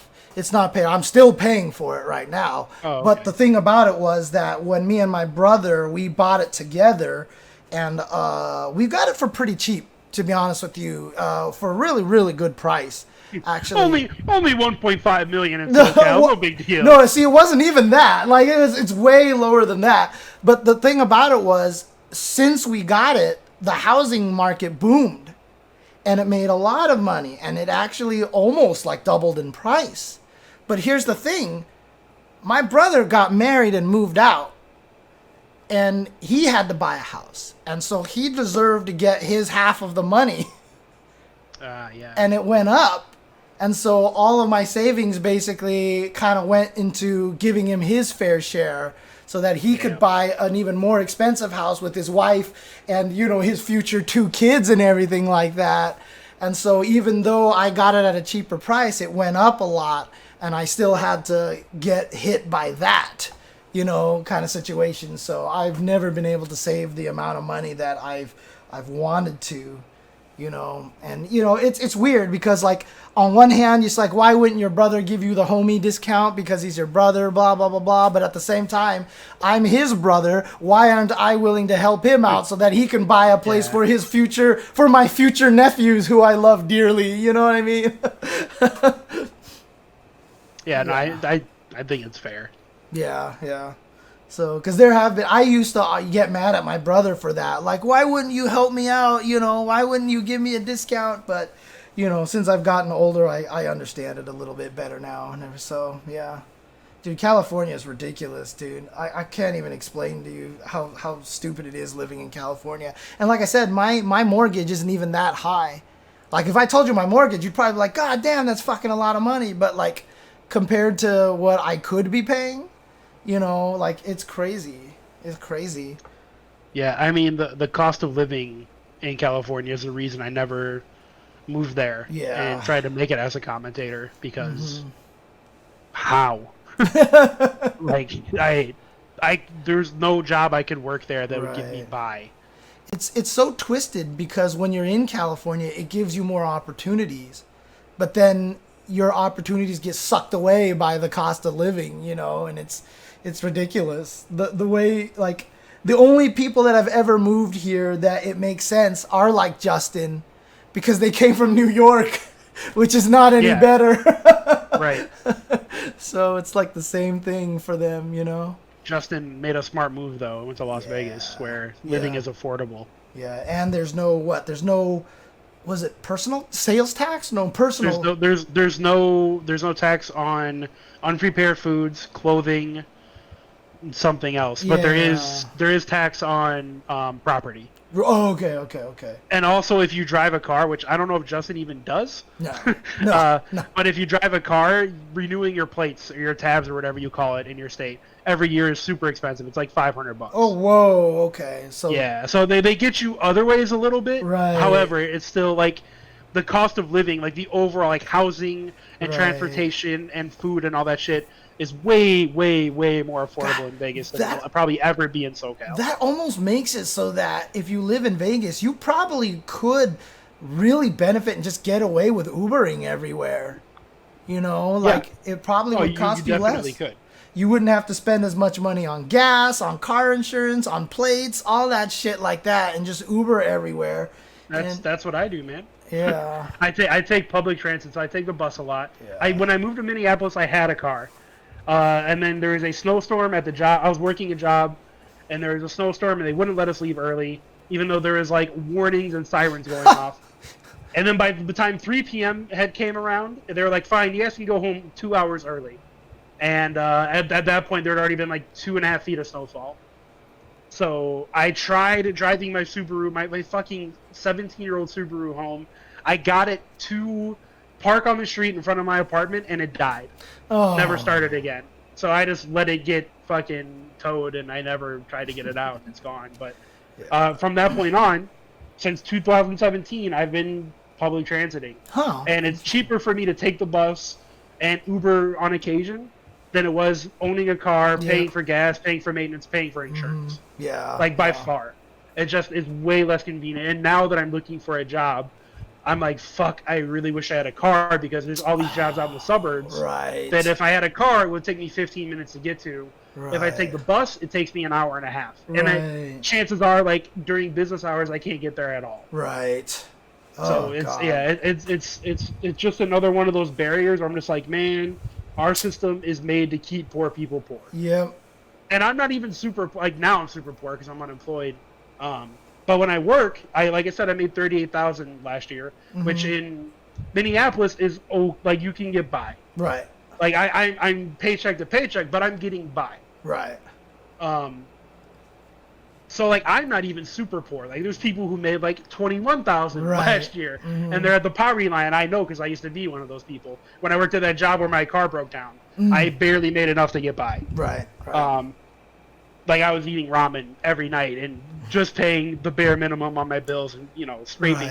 Right. But yeah, like, just like having a vehicle, having a working vehicle and a license, and being able to pay insurance is such a barrier of entry on how our country operates and how it keeps poor people poor. It's so fucked up. Yeah. It's frustrating, dude. It's like the whole concept of debt is just that, right? Because you're hoping to catch that person who will go into debt. The reason why credit cards exist is not for people like me, because I try to pay off my credit cards every month, right? They don't have the credit cards necessarily for me. They have the credit cards for the people who just pay the minimum, keep putting stuff on there. And so basically they want the interest. They're making free money that way, right? So, hi. Whoa, look at this guy. Yeah, it sucks. This guy is that Nathan? Yeah, he just came up to me and just started rubbing me because he's hungry all of a sudden. But Anime Lover mentions Justin driving the car in that show. He did get his license, didn't he? He never got his license. I don't think he ever bothered. But before that show came up, he's like, I know they're gonna make us drive. I just have this feeling, because Justin is a fighting game player and he anticipates these things. I took him to a parking lot. I tried to help him learn how to drive. It was very hard. So him crashing and not doing a very good job was also kind of on me as well. Man, I never had that experience. Like, as soon as I got behind a wheel, I got it right away. Yeah. I mean, it came very natural to me. It's interesting because Justin, so what I've actually been told is that, did you ride a bike a lot when you were a kid? I did. That helps a lot too. What happened is Justin, because he's from New York, didn't ride a bike either, and he never drove a car. And what I could tell was that most of his driving experience was from games. And this was before analog controllers and stuff like that, right? And so the way that he was driving was very digital. Like, he would turn until he got to the point where he was there, and then he would try to move it back to straight. And I'm like, no, you have to let go of the wheel, let it meet in the middle. And when you're a biker, you learn to just kind of naturally do that kind of thing, you know? And so there's just a lot of, like, weird, subtle things that, you know, you almost kind of take for granted. But, you know, you crash enough on a bike that you learn. Yeah. Oh, man. Yeah, I don't know. Yeah, as soon as I got behind the wheel, I was like, oh, okay. That's like, at first it was scary. but within like an hour, I was like, "Oh, I got it. Yeah, Sure, yeah. I can drive now." And I passed my test first try, and yeah. Dang, I barely passed my test, by the way, the first time. My shit was flying colors. It was Yeah. easy peasy. And that was also because I was super nervous, and two, like I said, that's just how I am. When I'm in those situations, I panic a lot. So it's just, Right. Oh, I haven't That's ridden a fair. bike. I actually, maybe 2 or 3 years ago, got on a bike again because they have those public bikes that you can rent in Santa Monica. So I just wanted to get exercise and use that to bike my way down to like 3rd Street Promenade or to the beach, just so I can just like hang out and just enjoy the outdoors and stuff like that. And it took me almost an hour before I could actually ride the bike to the point where I felt like I wasn't going to die again, because it had been like maybe over 2 decades since I've ridden a bike. It's like they say you don't forget how to ride a bike. You do. Man, I clearly did. rough. Oh, man. But yeah, Justin Wong, what a good dude. We were talking about this before the stream started. Yeah. Justin's a good guy. Yeah. Like a lot of people don't really know how Yeah. generous Justin Wong is. Yeah, generous is a really generous guy, and I feel like sometimes that is one of the reasons why that he kind of sometimes ends up with bad company. Is because he is so forgiving and he's so nice to people a lot of the times. So. Yeah. I mean, what can you Justin's one of those people who, like you said, he might end up in bad company, but it's because he wants to see the good in everyone. Yeah. Mm-hmm, And he wants the people that have maybe been kind of cast away a little bit. He wants to give them a chance. Yes, exactly. He wants them to have their redemption because that's just who Justin is. Yeah. I've heard a lot of people talk about Justin and friends, and yeah, Justin's great, but his friends suck. And I mean, have your opinions on people however you want to. That's your prerogative. That's fine.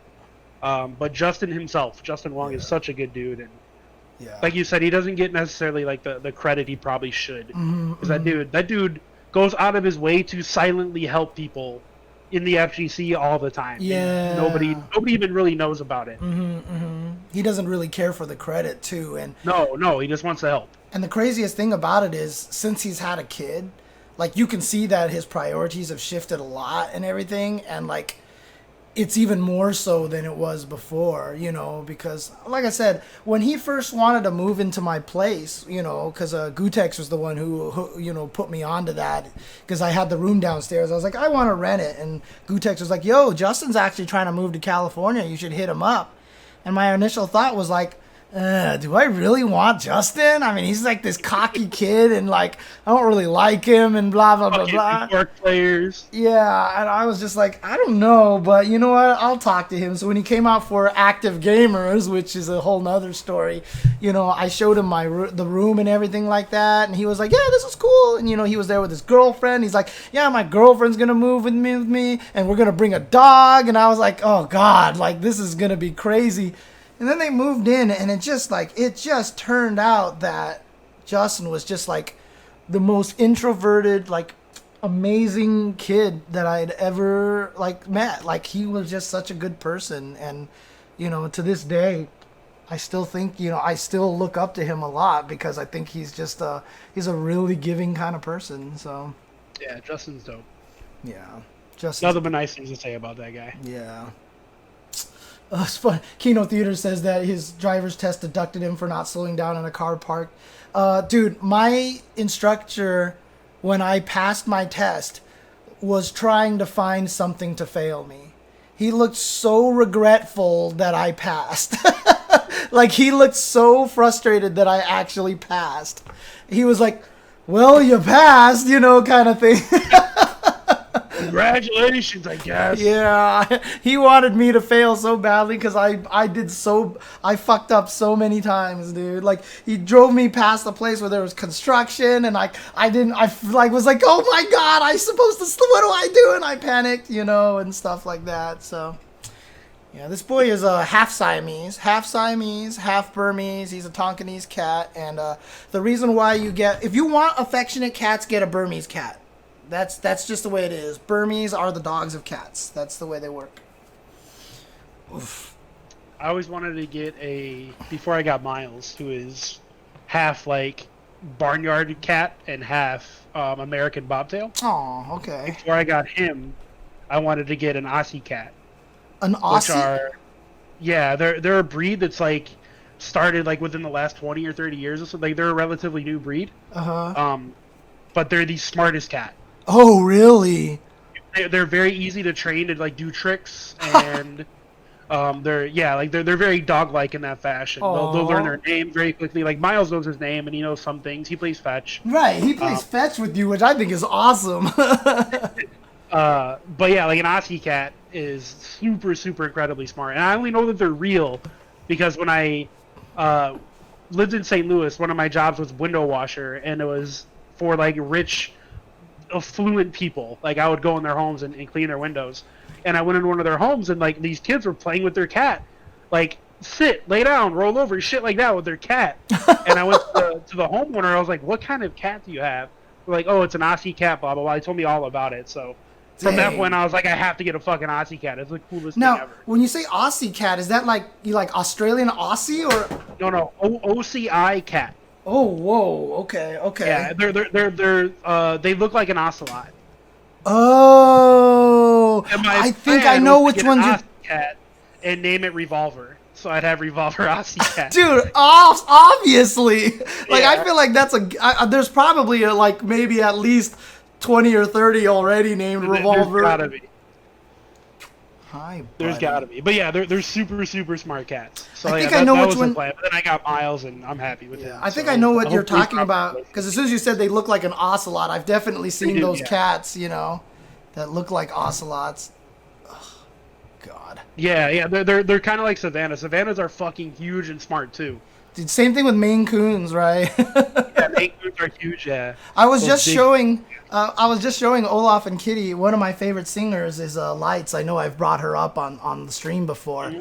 She's a Canadian pop singer, but she owns a cat named Stanley, and that thing is the biggest cat I've ever seen. I have never seen a cat that big in my life, dude. That thing is ridiculous. I'll see if I can find a picture of this cat again for you guys. Wait, where's your Bud Light All-Stars chair, James? It's off to the side, dude. It's all. I actually am not sure what to do with it at this point because it's just taking up space at this point. I mean, I love it. It's amazing, and I wish I could have a place to use it, but I currently do not have a place location for it.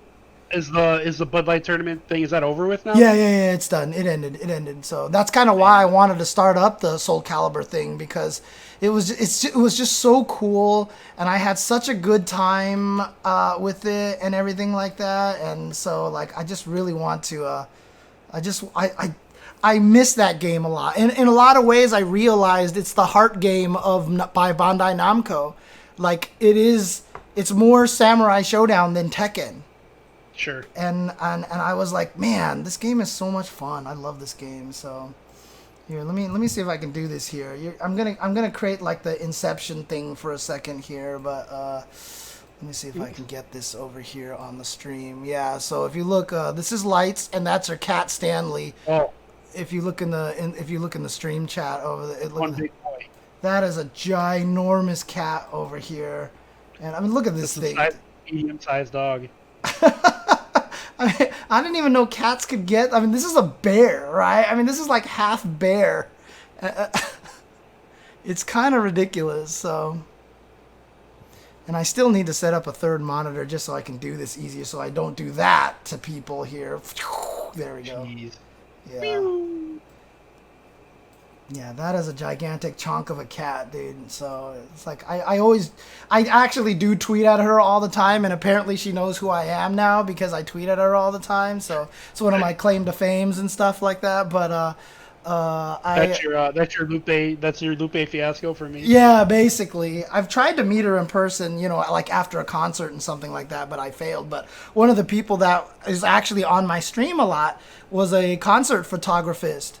And photographist is not a word. Photographist. Dude, that's gonna be the signature attack of the photographer character in Street Fighter 6. Photographer by day, crime fighter by night, you know. Exactly. But one of the guys that was in my chat would do that, and so he would actually send me some of the photos that he took of her concerts in Chicago and stuff, and it was actually really cool. And he actually got to meet her and do like an interview kind of thing with her, and you know, he brought me up. And she was like, "Oh yeah, I remember that guy. You know, I remember him tweeting at me and stuff." And I was remember that creeper. Yeah, I was like, "Yes, now she can put the restraining order on me officially now. You know, I've been officially restrained by lights. You know, kind of thing." No, but she's also because like she's upset. She's a nerd, right? So she used to play lots of World of Warcraft and all these things like that. And, you know, one of her songs, one of the concerts that I went to for her in California, for one of the songs, she had a video screen behind her that was showing footage all day.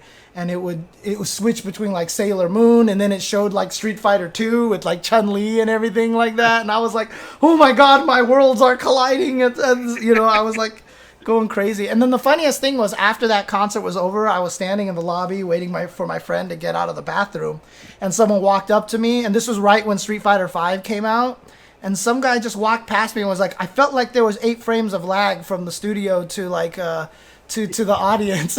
And I was like, what? And he was like, big fan, and walked away. And I was like, oh my God. Which is actually kind of funny. I think the only time I've had a fan come up to me, like not at a fighting game thing, and recognize me for that, because I've had lots of people recognize me from Scare Tactics, especially like that's awesome. Like that's that so happened cool. often. Dude, no fucking joke. I'll tell 2 stories about that real quick. But on my way to pick up my copy of Street Fighter 4, my GameStop got it late because there's actually like snow in Vegas. And if there's any snow at all in Las Vegas, they lose their fucking mind. So they got it a day late, and I didn't have a ride, and my GameStop was like 2.5 miles away. I was like, I want to play Street Fighter. I'm going to go get it. So I'm walking in the middle of the street on my block. It was empty. This guy jogging is running past, and he'll see me over at me, and he runs like maybe another 10 steps and stops. Takes off his headphones, and he goes, hey. I was like, oh, this dude wants to fight or something. I don't know. Are you the guy from that show? And I was like, yeah. And he was like, oh my God, I'm going to call my wife. He made me talk to his fucking wife. He's like, baby, I got the guy from the show that tackled the guy. And so I'm talking to this guy's wife. And she was ecstatic. He was pumped. And yeah, it was so. But yeah, on my way to get Street Fighter 4 for Xbox 360. That's what happened. And again, if the people who haven't seen the previous episodes, that's because you were a fucking hero in that shit, dude.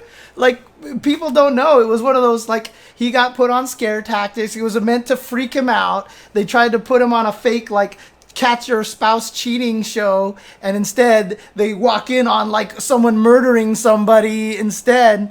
And instead of freaking out and running away, what this guy did was just immediately, like, adrenaline charged the guy, attacking the lady, and, like, fucking, like, pummeled him and shit like that, dude. Like, that's amazing. I still think that's an amazing story, dude. So. And I'm a big dude. When it comes to fight or flight, I'm not flying anywhere. I wouldn't say it's a hero as much as I did what I had. But still, a lot of people wouldn't have done that shit, dude. And, like, they also didn't show how badly you fucked that guy up, right? Oh, yeah. The reason they told me they didn't show me, like, punching him is because the camera guy had to put down his camera to come stop me. Oh. And they didn't go to that part of the screen, like, where they had cameras set up, so they just didn't have a good shot of it. Oh, dang. Okay. Yeah. Okay. So, and also, if you guys ever look up the clip, you see me getting pulled off by the host. That's my acting debut. That was all acting. What actually happened is I tackled Sven, which is the name of the actor. I started beating his ass, and the host tried to pull me off, and I elbowed him. And the camera guy tried to pull me off, and I elbowed him because I didn't know what the fuck in my brain. Right? Like, Yeah. And I'm thinking, like, they're just trying to get me to stop from hurting this guy. You know, like, I clearly incapacitated them. They're trying to pull me off to stop me. I'm like, nope, I'm knocking this dude out. Oh, and shit. so eventually they both grabbed me and pulled me off, and I'm like on the floor. I'm like, dude, stop. So yeah, when the one bald dude, the host pulls me off, that was me acting. Oh, they had to shoot something of you. We reshot that. Right. That's hilarious, dude. Oh my god. Oh, that's funny. That was my acting debut. I thought I killed it. I thought I did pretty good. Right. Nobody thought it was fake. So, dude, I wouldn't have guessed it, dude. But I mean, the guy that you hit, he was pumped. I've never met anyone in my life that was more excited to get hit in the face. Right? Yeah, he actually didn't hold it against you at all, right? Oh, so, he was so excited. He was like probably actually like surprised at how heroic you were, huh? Yeah, he was like, no one does that. No one sticks up for girls anymore. I was like, yeah, dude, you're like 6'5", and you know, if you didn't turn your back to me, I don't know if I would have came at you, but you did. So you fucked up. Dude, that's awesome, dude. So good shit on that guy too, by the way. Seriously, good shit on that guy, dude. Yeah, I mean, those are the kind of stories, like, I talk about how many people I would take bullets for in the FGC, you know, and I talk about Yipes saving the old man from, like, the fucking train, the subway tracks and shit like that, and re-injuring his ankle and stuff, and, like, hearing your story about the scare tactics thing, it's why I would take a bullet for you, too, dude. So, seriously, dude. Yeah. Oh, yeah, man. I mean, it's just people doing what they're supposed to do, man. Maybe. I guess. Maybe. Sometimes, like I said, that's the thing is like everyone always wants. That's why I'm like kind of almost disappointed in myself, you know, with the whole Black Lives Matter thing, you know, because I didn't go out and protest. And a lot of the times I hate myself for that, you know, because it does mean a lot to me, and I really am behind the movement. But at the same time, like, my own fear of mortality and things like that, you know, COVID and just, you know, getting attacked by police and stuff like that. Like, I'm kind of terrified of that shit, and I like, it's weird. And this is why, like I said, you know, going back to that topic again, like, I don't feel like I want to burden anybody by dating me, because I just don't feel like a good human being half the time. I mean, you're definitely not a bad person, James. Yeah. If you were, I wouldn't be on the podcast with you, dude. Yeah. But I mean, even outside of that, I felt really guilty at first, too, for not getting, because I live in Minneapolis. Like, this shit was walking distance from me, all of it. And I really wanted to go out, and at the time I was dating this girl, and she was like, no, don't go riot, you're going to get arrested. And I was like, I'm so pissed off, I want to go fight, basically. And she was like, I don't think you should. And I was like, okay, you're probably right. And then, you know, COVID and all that shit. So I didn't go do any of that, and I didn't protest. And I felt really guilty about it until I was on Katana Prime stream for Killer Instinct, and I helped raise like $3,000 in like an hour and a half. Okay. And then I was like, okay, I've contributed in a way that's meaningful, and now I don't feel as guilty. So I mean, I understand what you're going through, but also find a different way to contribute so you don't have that burden and feel like a bad person. Because I was right there with you. Because a lot of times, I felt awful too. Yeah, a lot of times people are always telling me that, you know, oh, look at this guy, he's just virtue signaling. And a lot of the times I hate that term, by the way, because it's a way to discredit people for trying to do good. But at the same time, like, I kept wondering to myself, maybe I am, you know, a little bit, because I don't feel like I'm doing enough, you know. But at the same time, it's like, I feel like I have an audience, so I have to talk about it, you know. I have a big... Oh, go ahead. I'm sorry, I didn't mean to interrupt. No. I was just saying I have a big following on Twitter, so I feel like I had to say stuff, you know, and I felt like that was my way of contributing. So, I don't know. Yeah, I mean, yeah, I think that's totally acceptable, man. I think not saying anything is acceptable too. Like, we live in a time where no matter what you say and what you do, there's going to be a group of people or a person or someone, a troll or an edgelord or whatever the fuck you want to call them. They're going to try to make you feel bad no matter what you do or don't do. Yeah. Like, it's like, for a really good example is LeBron James.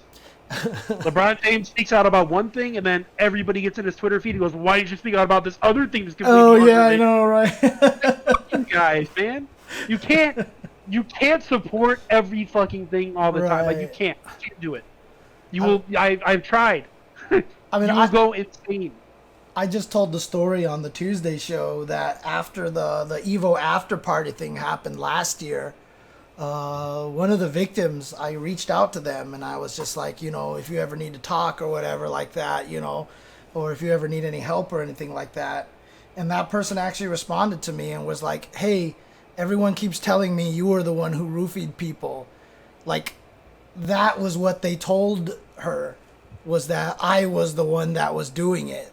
Jesus. I mean, like, that's the degree at which, like, people are coming after me and stuff like that, And the funniest thing is, I told this exact story on the Tuesday show. I talked to Olaf about that, and Olaf he's like, James, I love you, but even if you wanted to roofie someone, you would have no idea how to.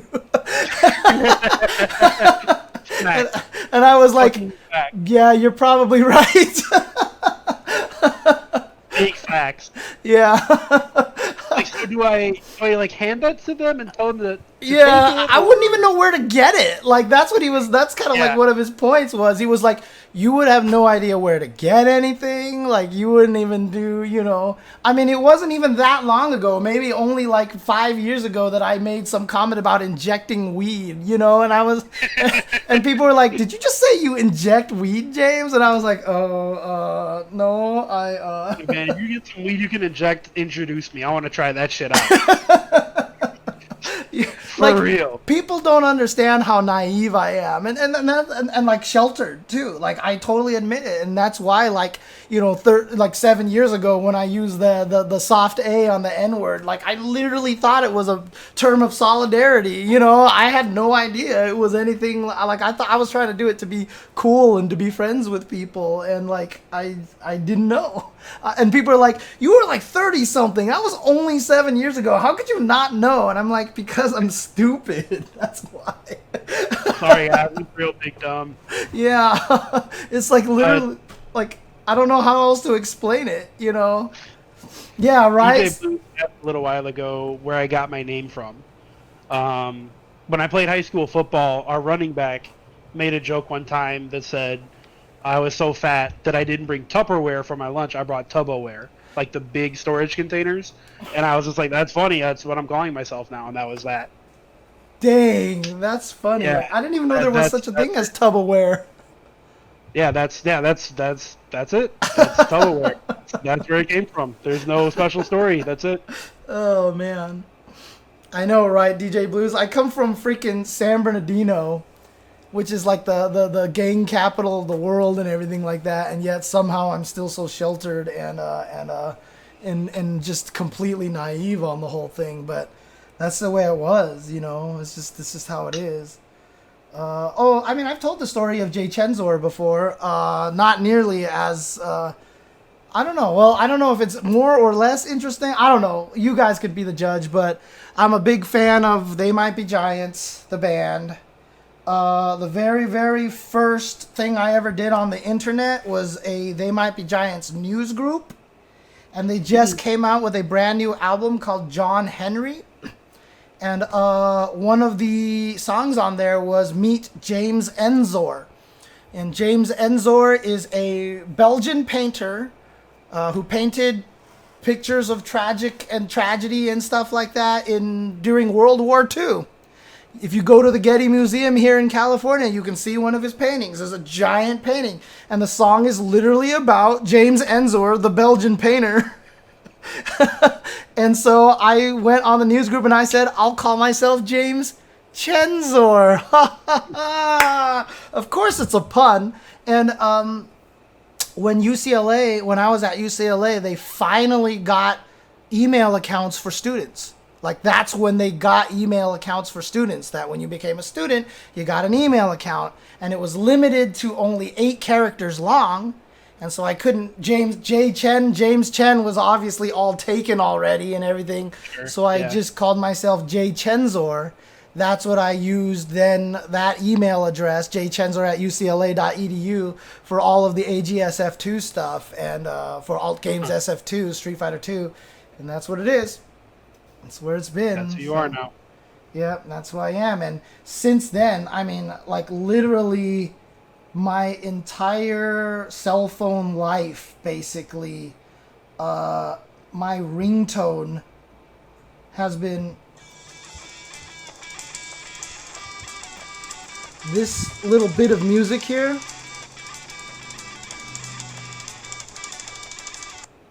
And that's because that's from the song Meet James Ensor. Like, that's literally from the song Meet James Ensor. So I've had that as my ringtone since, like, the beginning of time. It's crazy. So, and yeah, I always joke that it sounds like I'm a fan of Power Rangers, right? We need the power of the Chensor now, you know, like, no, it's just jchensor. That's it. It's just James Ensor, and I added the CH, and I named myself after a Belgian painter, so. So, I do have to be up in the morning, but I want to talk about one thing before we go. Oh, yeah. What are the topics that we want to talk about? Rocket Arena yet. So what, is that a sequel to Rocket League? No, it has nothing to do with Rocket League. Oh, really? There's no cars, none of that. Wow, okay. Now it's a third-person shooter, 3v3 game. It's a shooter with hit stun, like a fighting game. Oh, whoa. So the way the game works is you have a health bar, and as the bar goes up, your character flies farther back, like a game you might know called Smash Bros. Okay.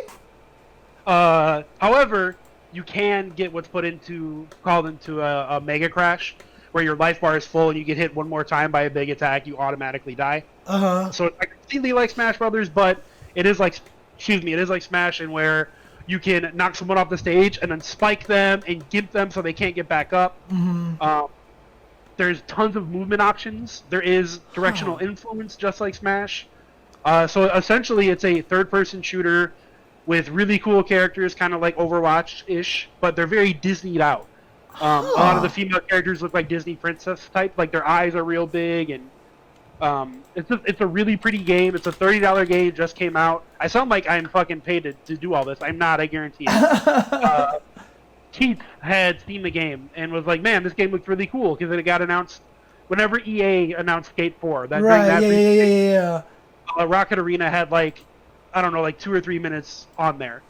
And he saw that, he was like, hey, this game looks like it might be fun. And then it came out yesterday or 2 days ago. And he was like, this game is awesome. And I was like, man, I don't have a job, but when I get one, I'll buy it. And he was like, don't worry about it, I'll gift it to you. Oh, so nice. Me and him and one of our other friends have been playing it. I don't know, over the last 2 days, we probably played it like 4 to 6 hours. It's super fucking fun. It's a super fun game.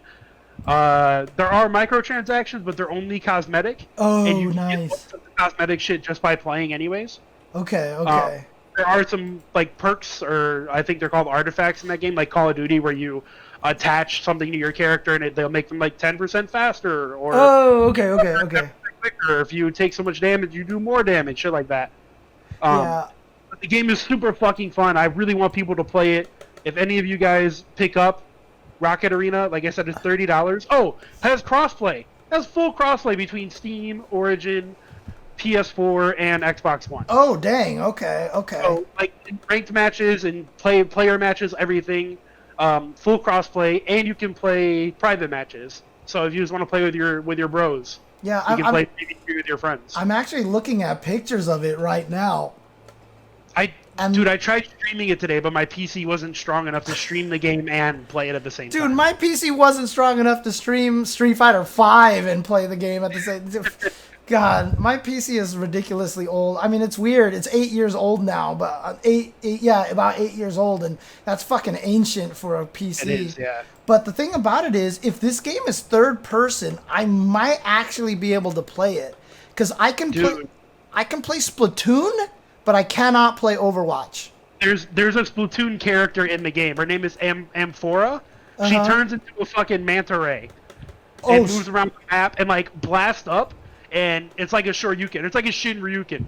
Goes straight up in the air. It's a tidal wave, and it can blow characters off the map like straight up. That's hilarious. So they actually put in a Splatoon homage character almost to try to pull in the Splatoon players, maybe. Yeah, like I said, it's very Overwatchy. It's very Disney-like. Like even the music is very Disney-like. In non-ranked matches, there's a treasure hunt mode where it's like keep away. Like you go and get the treasure, you keep it away, and then after that round, the treasure explodes and coins go everywhere. You have to collect coins, and it plays music that sounds very similar to Mario. So you're like running around, dun, dun, dun, dun, dun, dun, dun, points. Like, awesome. There's a lot of homages like that. It's a really, really fun game. All right. It's very skill based. There's no hit stand bullets. Like everything has to be led. All the shots have to be led. Every character has a different shot arc on their attacks. Like it's a good fucking game. I hope the more people play it.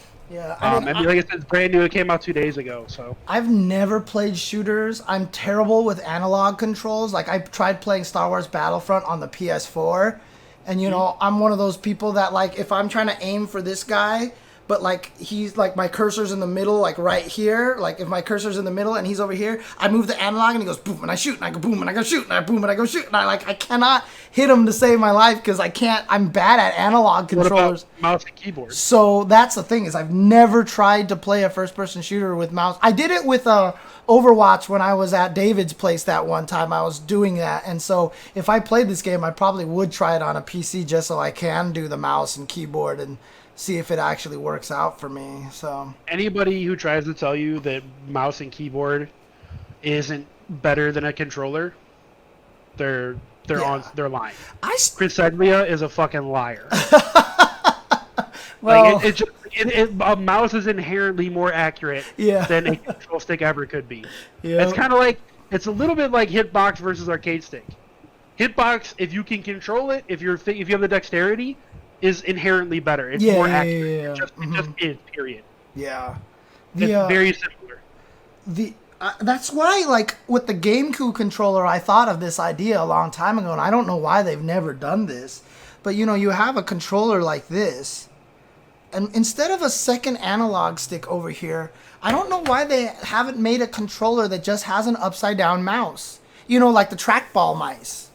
Like, I don't know why they haven't made a controller with a trackball over here yet. Because then you can essentially use it like a mouse. And it would be way more accurate than having to worry about the recentering spring of this thing, you know what I mean? Like, you could literally use it like a trackball, and I feel like that would be so good for console first-person shooters. What's that? So it might happen eventually, but also, what Andres has said, imagine trying to maintain a trackball. Yeah. Those things get real gross if you don't, like, take them out and clean them. That's true. That's true. That's why it's so easy just to drop a trackball out of a controller, out of the actual trackballs on your desktop, because they want you to clean it. And so if you had it on a controller, everyone's going to be losing trackballs everywhere, dude. Yep. Yeah, it'd be rough. That's probably true. It's probably and gamers true. are fucking gross, so. Yeah. Oh, did the Steam controller do that? I don't even remember. Yeah, the Steam controller has a trackpad. Oh, it has 2 trackpads. Right. Okay. And Steam has sales on them pretty often where they're only $5. So. Are they good though? I mean, do they? Yeah, they're good quality controllers. They're just weird because they have 2 trackpads rather than 2 control sticks. Is this Valve wireless Steam controller with 2 trackpads? Yeah. That's weird looking. It is. It's very different. But people that use it seem to like it. Yeah, okay. That's what I was wondering, if people actually like really enjoy using it when they use something like that. So. Oh, do they not make them anymore? I know they used to have them on sale all the time for like $5. Well, that's probably why, because no one was buying. Yeah, they're probably trying to push them. But I mean, I can do keyboard and mouse. I don't think it would be a problem. Like I said, I've done it before, like playing on David's computer and stuff. And I played Half-Life a little bit on my PC, like my previous PC that I had, because someone got me Half-Life and I started playing it. I never even made it all that far through because I'm that idiot who doesn't want to kill anybody in Grand Theft Auto and stuff like that, you know. I was playing Half-Life and I walked up and one of the NPC scientists was talking to me, and I hit the swing the crowbar button because I didn't know you could hit NPCs. And I hit him and he stopped talking and ran away, and I started laughing because it was just hilarious because he was just like talking, and then I hit him and he was like, "Oh!" and he ran away from me. And then I was like, I felt so bad about it that I turned off the game and never played it again. Jeez. But yeah, try Rocket Arena, everybody out there. It's a good game. Play with me. James, if you get it, I'll teach you how to play a shooter on PC. Yeah. It's even weird for me to say because I've been doing that since I was like 10. I just, like I said, because it's third person, I think I could do it, that I wouldn't get sick. just having the character on the screen is enough to center my vision, that it disconnects me enough that I feel like I'm using a character in a game instead of it's me walking around, you know. Also, if you ever do want to play first-person shooter games, there's tricks you can use to offset your motion sickness. Yeah. I know Overwatch. Change like the point of view and the frame of view, and like how wide the screen is and shit. Like, because there are other people that obviously have the same problem. Yeah. And usually what they change is their frame of view. Yeah. They widen it, and it doesn't give you like the feeling that you're that person. Oh, interesting. Okay. I mean, like I get motion sickness very easily. Like I said, I did that 3D game, that Elevator and Crack Fiend we're trying to do. That thing made me sick. The Harry Potter rides at Universal Studios just absolutely murdered me, and like I couldn't walk for like an hour and stuff. You know, like those things mess me up really badly. It's really weird. So I still blame my mom for that, because I used to read in the backseat of the car all the time when I was a little kid. And one day she was like, "Stop reading in the back car, you'll get sick." And I'm like, "I don't get sick." And then I started getting sick from that day because I started thinking about it a little bit. And so, yeah. She put it in your head. Interesting. Dang, that's crazy, because when I saw your tweet, you know, when I saw Adam tweeting about it and you responding and you talking to him about it, like, I was totally just picturing Rocket League, that you guys were just playing Rocket League, you know, and flipping cars everywhere and everything like that. And dude, I bet a lot of people are going to have the same, it's going to have the same effect as Rocket in the title. I wonder if that was a mistake or intentional they did that, you know? Maybe, I don't know, man. But either way, I actually, me and Adam were playing ring matches earlier, and we got matched up with Golden Boy. The commentator. There's some dude, he's playing a character called Top Notch that can fly, and he's kind of a sniper. It's like, man, this Top Notch is fucking me up. And I looked at the scoreboard. I was like, oh shit, that's Golden Boy. So then I intentionally started attacking only Golden Boy. Now, are you sure it was him or someone? Yeah. I went into his stream afterwards. He was streaming the game. Oh, sweet. Okay. That's awesome. So you stream sniped him then? After we played. I went into a stream. I told them I hate him and fight me in real life. Why would you do that? We've talked before. I hope he knows who I am. Oh, okay. Got it. Dude, and I think Adam tweeted at him too. Yeah, DJ Blues, you have to understand. This is what it's like being around me all the time. All I ever do is talk shit about myself. I mean, one girl that I was really interested in one time eventually just looked at me and was like, "Why are you always self-deprecating yourself? Like, you're always making bad jokes about yourself." And I was just like, because sometimes I think of these great insults and I don't want to insult other people, so I put it on myself instead. Like, someone will say something and you'd be like, "Oh, well, you're a dumbass because blah, blah, blah." And I would always turn it, "Well, if it was me, I would do this," you know, and I would always turn it to be a way to insult myself. It's just the way that I am, dude. James, if I ever end up moving to SoCal, if I end up being your next roommate, we're going to find you a girl.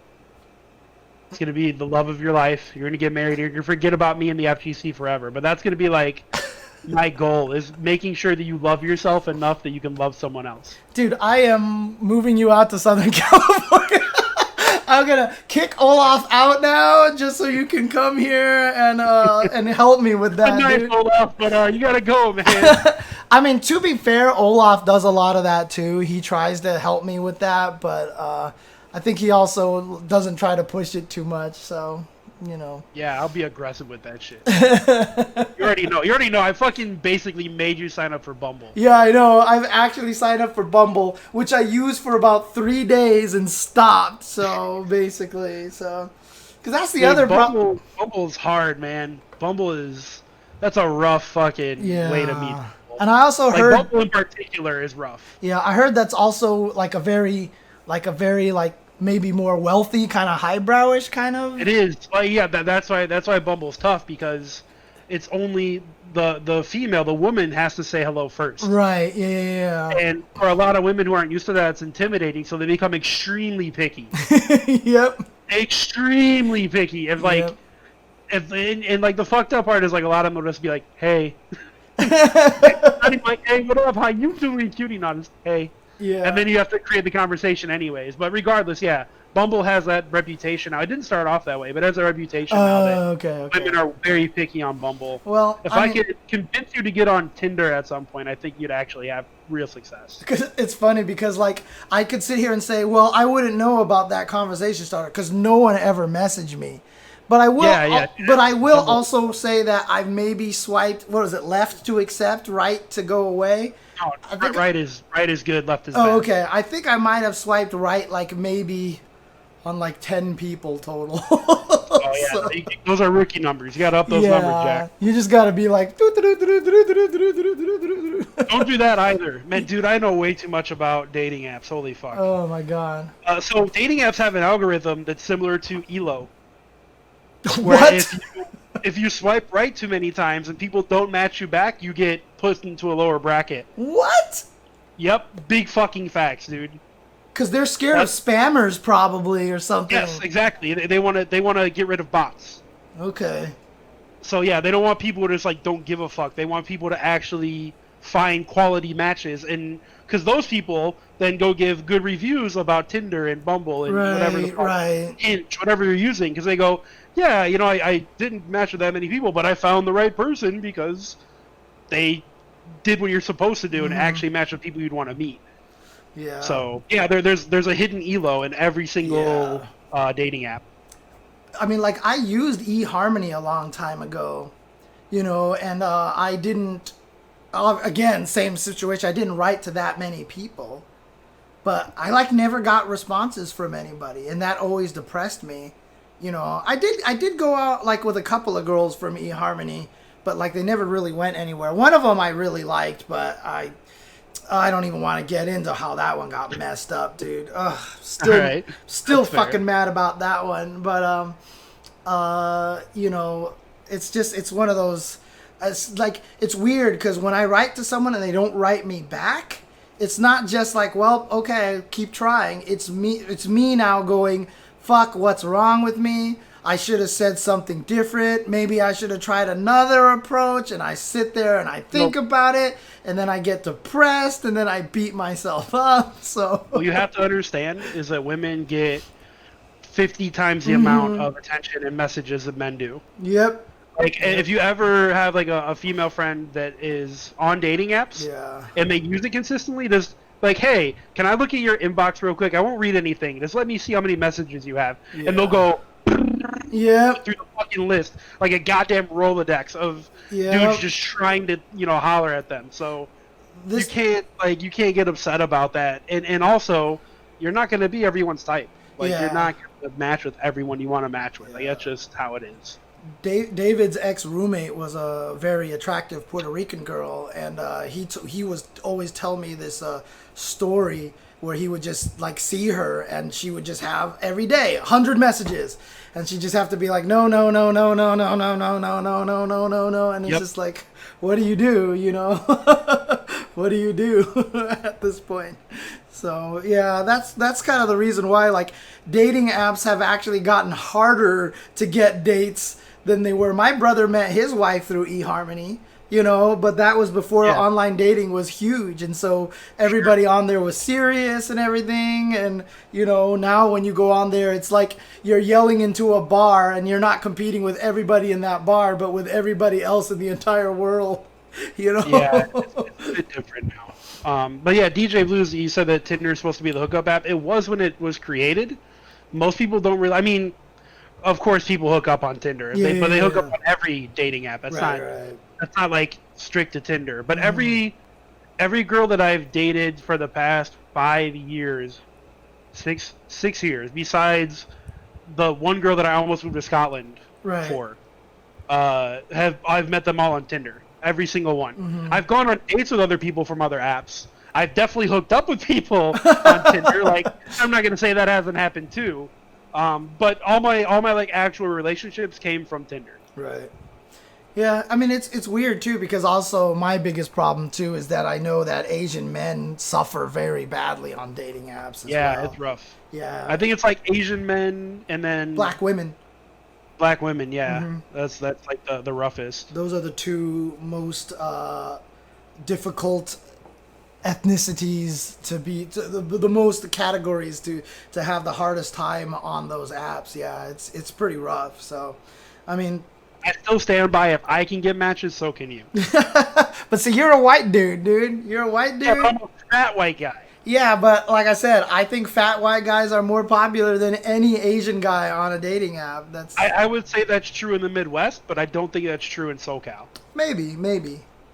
I mean, like here you would be an outlier. Right. Where you're from, like there's tons of Asian people. It's more normal. I mean, well, that's the other problem too. Is most Asian girls that I meet are like, I would never date an Asian guy. You know, like it's like. What idiot! Like, look, if I could date James Chen, I'd be on that. Well, then I don't have to move you into Olaf's room. I just have to move you into my room. All right. Like, I mean, it wouldn't be the first time we slept in the same room, man. Yeah, it's true. It's true. Oh man, I don't know. It's like, because I've seen studies before. You know, like guys will create the same profile, one with an Asian guy picture, one with a white guy picture, and you know, obviously it's the exact same profile, but like the white guy picture gets way more responses. Like they send out the same message to everybody and stuff like that. So it's always one of those situations. So. Dude, I've thought about like making a fake profile before, and making like with an attractive dude, or I shouldn't say attractive, with a thin guy. And just see what happens, because I know for like everyone that I've met on like through dating apps, I mean, a few of them have been like, yeah, I'm just like, yeah, I like big dudes, like whatever, that's fine. Well, almost all of them have told me, like, I'm like, hey, why did you end up talking to me? They'll say that after I started talking to them, they became interested. So I know that it's like me putting it, like it's my personality carrying the fuck out of how I look. And not, you know, the other way around. So I've always thought, like, man, what if I was, like, just an average-looking thin dude? Like, I would probably fucking slay on Tinder. You'd be raking it in at this point in time. I really feel like I would. Like, just average white guy, easy peasy. Oh, man. But then again, maybe not. Maybe I actually am good-looking and people are into, I don't know. Fucking who cares? Who knows? Whatever. I'll tell you, man. Having a low self-esteem sucks, dude. I'll tell you that right now. Look, man. I wasn't born this way. All right, I faked it till I made it. Right. And even then, I have a lot of internal "you suck" type thoughts. I just don't outwardly display them, and people get fooled into thinking that I, you know, am confident and all that shit. The truth is, like, man, I suffer from anxiety so bad.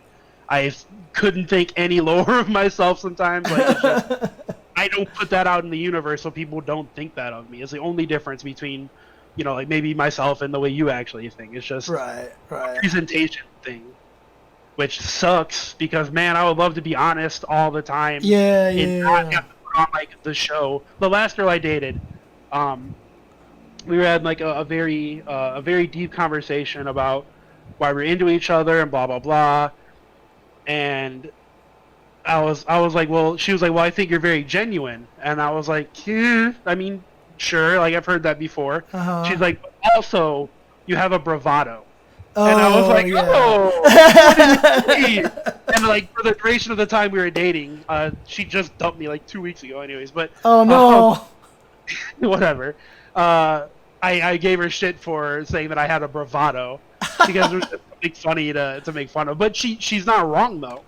Like I do have, I don't want to call it a persona because it is myself. It is me. It's Brandon. It's Tubo. However you want to refer to me, it's myself. But it's definitely like a Showtime type thing. It's like when I'm gonna get on the stage at Evo or Combo Breaker or CEO, like I hit the switch. Or if I'm gonna go on a or a first date, like I mentally like switch, like mask off. Let's go.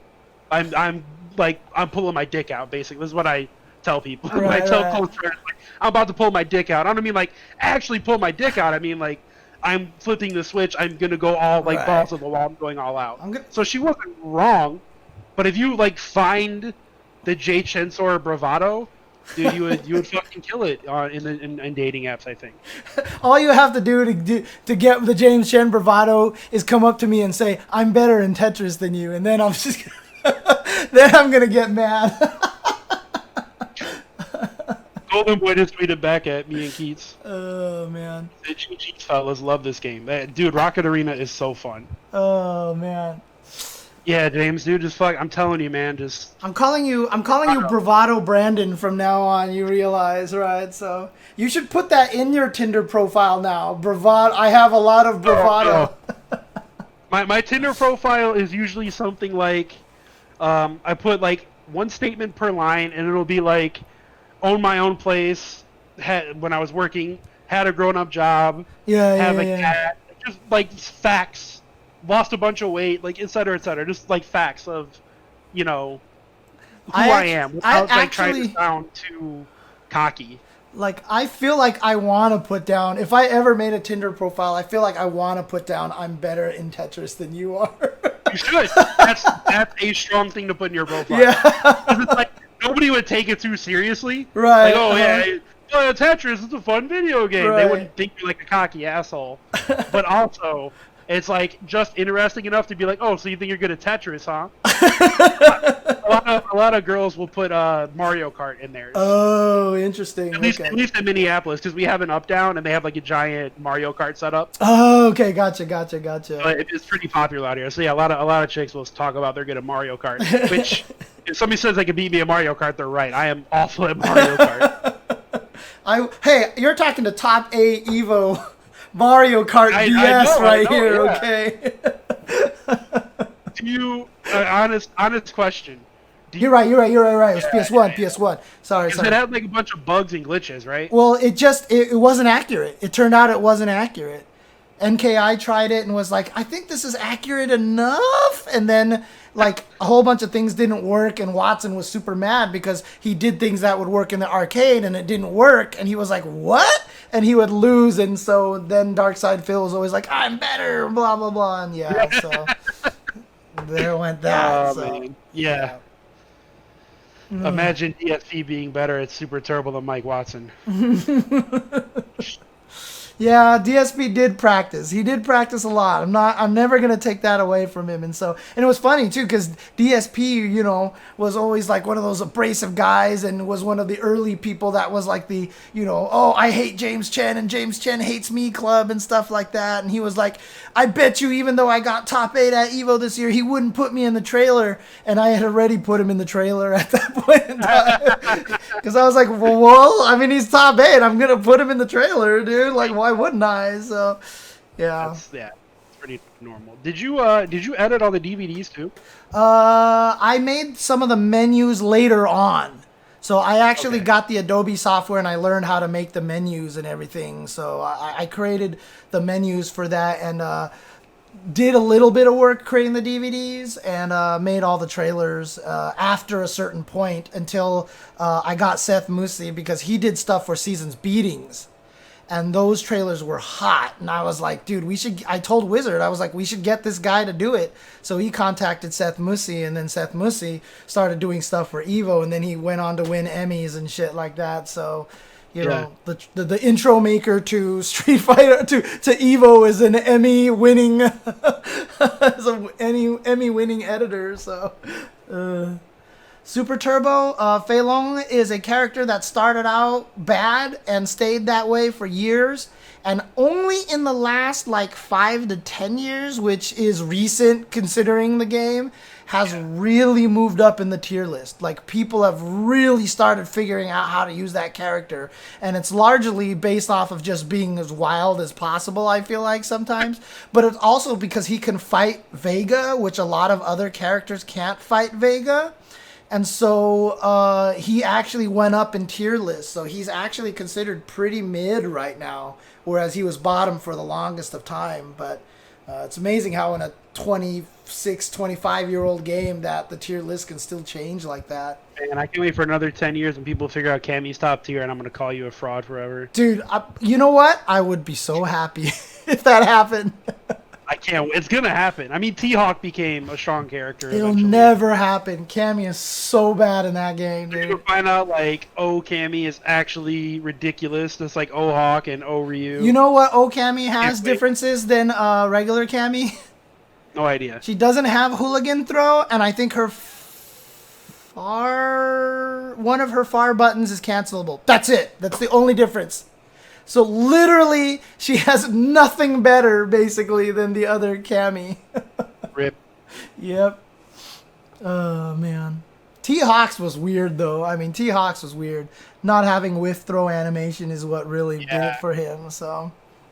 And then in HD Remix, they didn't even give whiff command grab animation. Well, they didn't give it to Honda. They gave it to T-Hawk, but they didn't give it to Honda. And not only that, but they didn't realize that they had intentionally for Zangief, because they gave him whiff animation, that they gave Zangief multiple active frames on the command grab.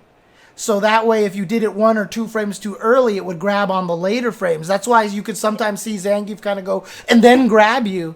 And so they didn't do that to T-Hawk. And so what happened was that if you timed it 1 frame too early, you would actually whiff a lot. And not only that, but Super Turbo has the thing where it can skip a frame because of the way that it sped the game up. It's not meant to run at that speed. So in order to speed it up, it would skip a frame every once in a while to make it speed up. And if your T-Hawk active frame actually landed on that frame, you would just whiff. Yeah. So. Womp womp. Yep. Serlin the God. Yep, they didn't give it to Honda because, yeah. God, that was the first, as soon as I heard Serlin was making HD Remix, the first thing I did was tell him to get rid of Honda's stored Ochio, and it never went away. Never went away. Listen, man, you just don't understand. HD Remix, that's the real version of Street Fighter 2, okay? Look, like the real version of Chess is Chess 2, created by David Serlin. I'm not going to deny that HDR is more balanced than Super Turbo, because Super Turbo is a horribly balanced game. But the thing about it is balance and fun are two very, very two separate things. That's just it. Like you said, you don't need balance, you need harmony. Yeah, exactly. Top 3 in original Super Turbo are Vega, Dalsum, and then number 3 is hotly contested, depending on who you talk to. Chun-Li. It's Chun-Li, Boxer, or Sagat. Those 3 are hotly contested. I think it's Boxer. A lot of people justifiably say it's Chun-Li. And then Sagat, because he invalidates half of the cast. You know, the thing is, he loses to Vega and Dalsum. He loses to the 2 top tier, whereas Chun-Li and Boxer do not. And so that's kind of one of the reasons why Sagat can't be considered top 3 in a lot of people's eyes, because he loses to Vega and he loses to Dalsum, who are the 2 best characters in the game. So that's what it really comes down to. Ultra SF2 is a mess. I don't know who they created for. They made a lot of good changes, like some of the input changes, and then they added Evil Ken and Evil Ryu, who are busted beyond all reason. So it's like, what were you trying to do? And yeah, Ken loses to Yun and Chun in 3S, but so does everybody, and he loses to them less than everybody else. So yeah, it just doesn't matter. Anyways, I know you said you wanted to go to sleep like half an hour ago. Yeah, we ended up going off on a tangent like usual. Yeah, so I'm going to be honest. I'm not going to be able to fall asleep, but I'm going to probably play Rocket Arena and then try to force myself to fall asleep because I have to be up at... Yeah. But I have been going to bed at like 5 a.m., so I'm going to be fighting nature to try to fall asleep. Dude, same here, dude. I go to bed at like 5 a.m., 6 a.m. most of the time, dude. It's pretty crazy. It's nuts. I usually go to sleep when it starts getting light, is usually my indication that it's time for me to go to sleep. So.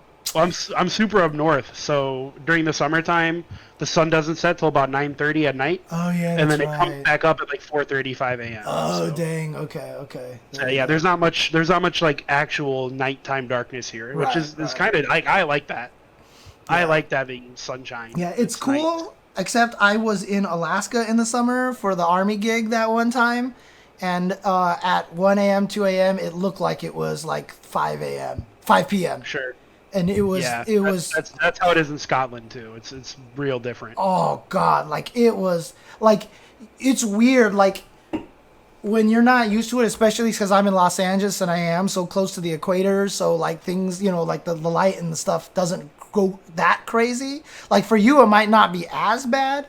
But for me, I mean, it really felt like I was a character in a TV show living in like, you know, weird alien town, you know, like, you know, right. Like I was literally like, what is happening here? Like we would finish dinner and it was at midnight and I'd look outside and it's bright and I just like, I couldn't process it in my head at all. It's weird. And I was like, oh, what is happening? And so no, the sun definitely goes down by like 9:30. Yeah, so. as long as it's dark as fuck outside. Yeah, as long as the sun goes down at all, I think I could handle it. Yeah, Scotland is in the summertime is similar. It's like the sun doesn't go down until like 11 p.m. Midnight, and then it comes back up at like 3 a.m. Yeah, and then so they get like 3 hours of darkness in the summer. And it's the opposite in the winter, right? And then it's just dark the entire. In the winter, they get like 3 or 4 hours of daylight. Yeah, which is crazy, dude. That shit would suck. Yeah. Although the one time it was funny. There was one time where my block had a planned outage. It was right before I had to fly somewhere the next day too, which was annoying. But they had a planned outage, and when all of the power went out, I actually made a makeshift like candelabra that I would carry around with me so I could light myself up and down the stairs and stuff. And I was just like, God, before electricity, this is why people just stopped doing shit. You know, they just went to sleep and slept until the morning and just, that was it, dude. Like, it was crazy because I couldn't do anything.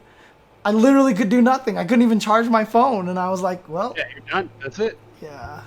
Time to go to sleep, I guess. Oh man, but now I'm gonna take off. Yeah. Just last thing, we're on the opposite end now. Now we have too much shit to do all day, so we never sleep. So yeah, that's true. Yeah. Definitely part of the problem. Yeah. Try to go to bed, stare at my phone. Oh God, yeah.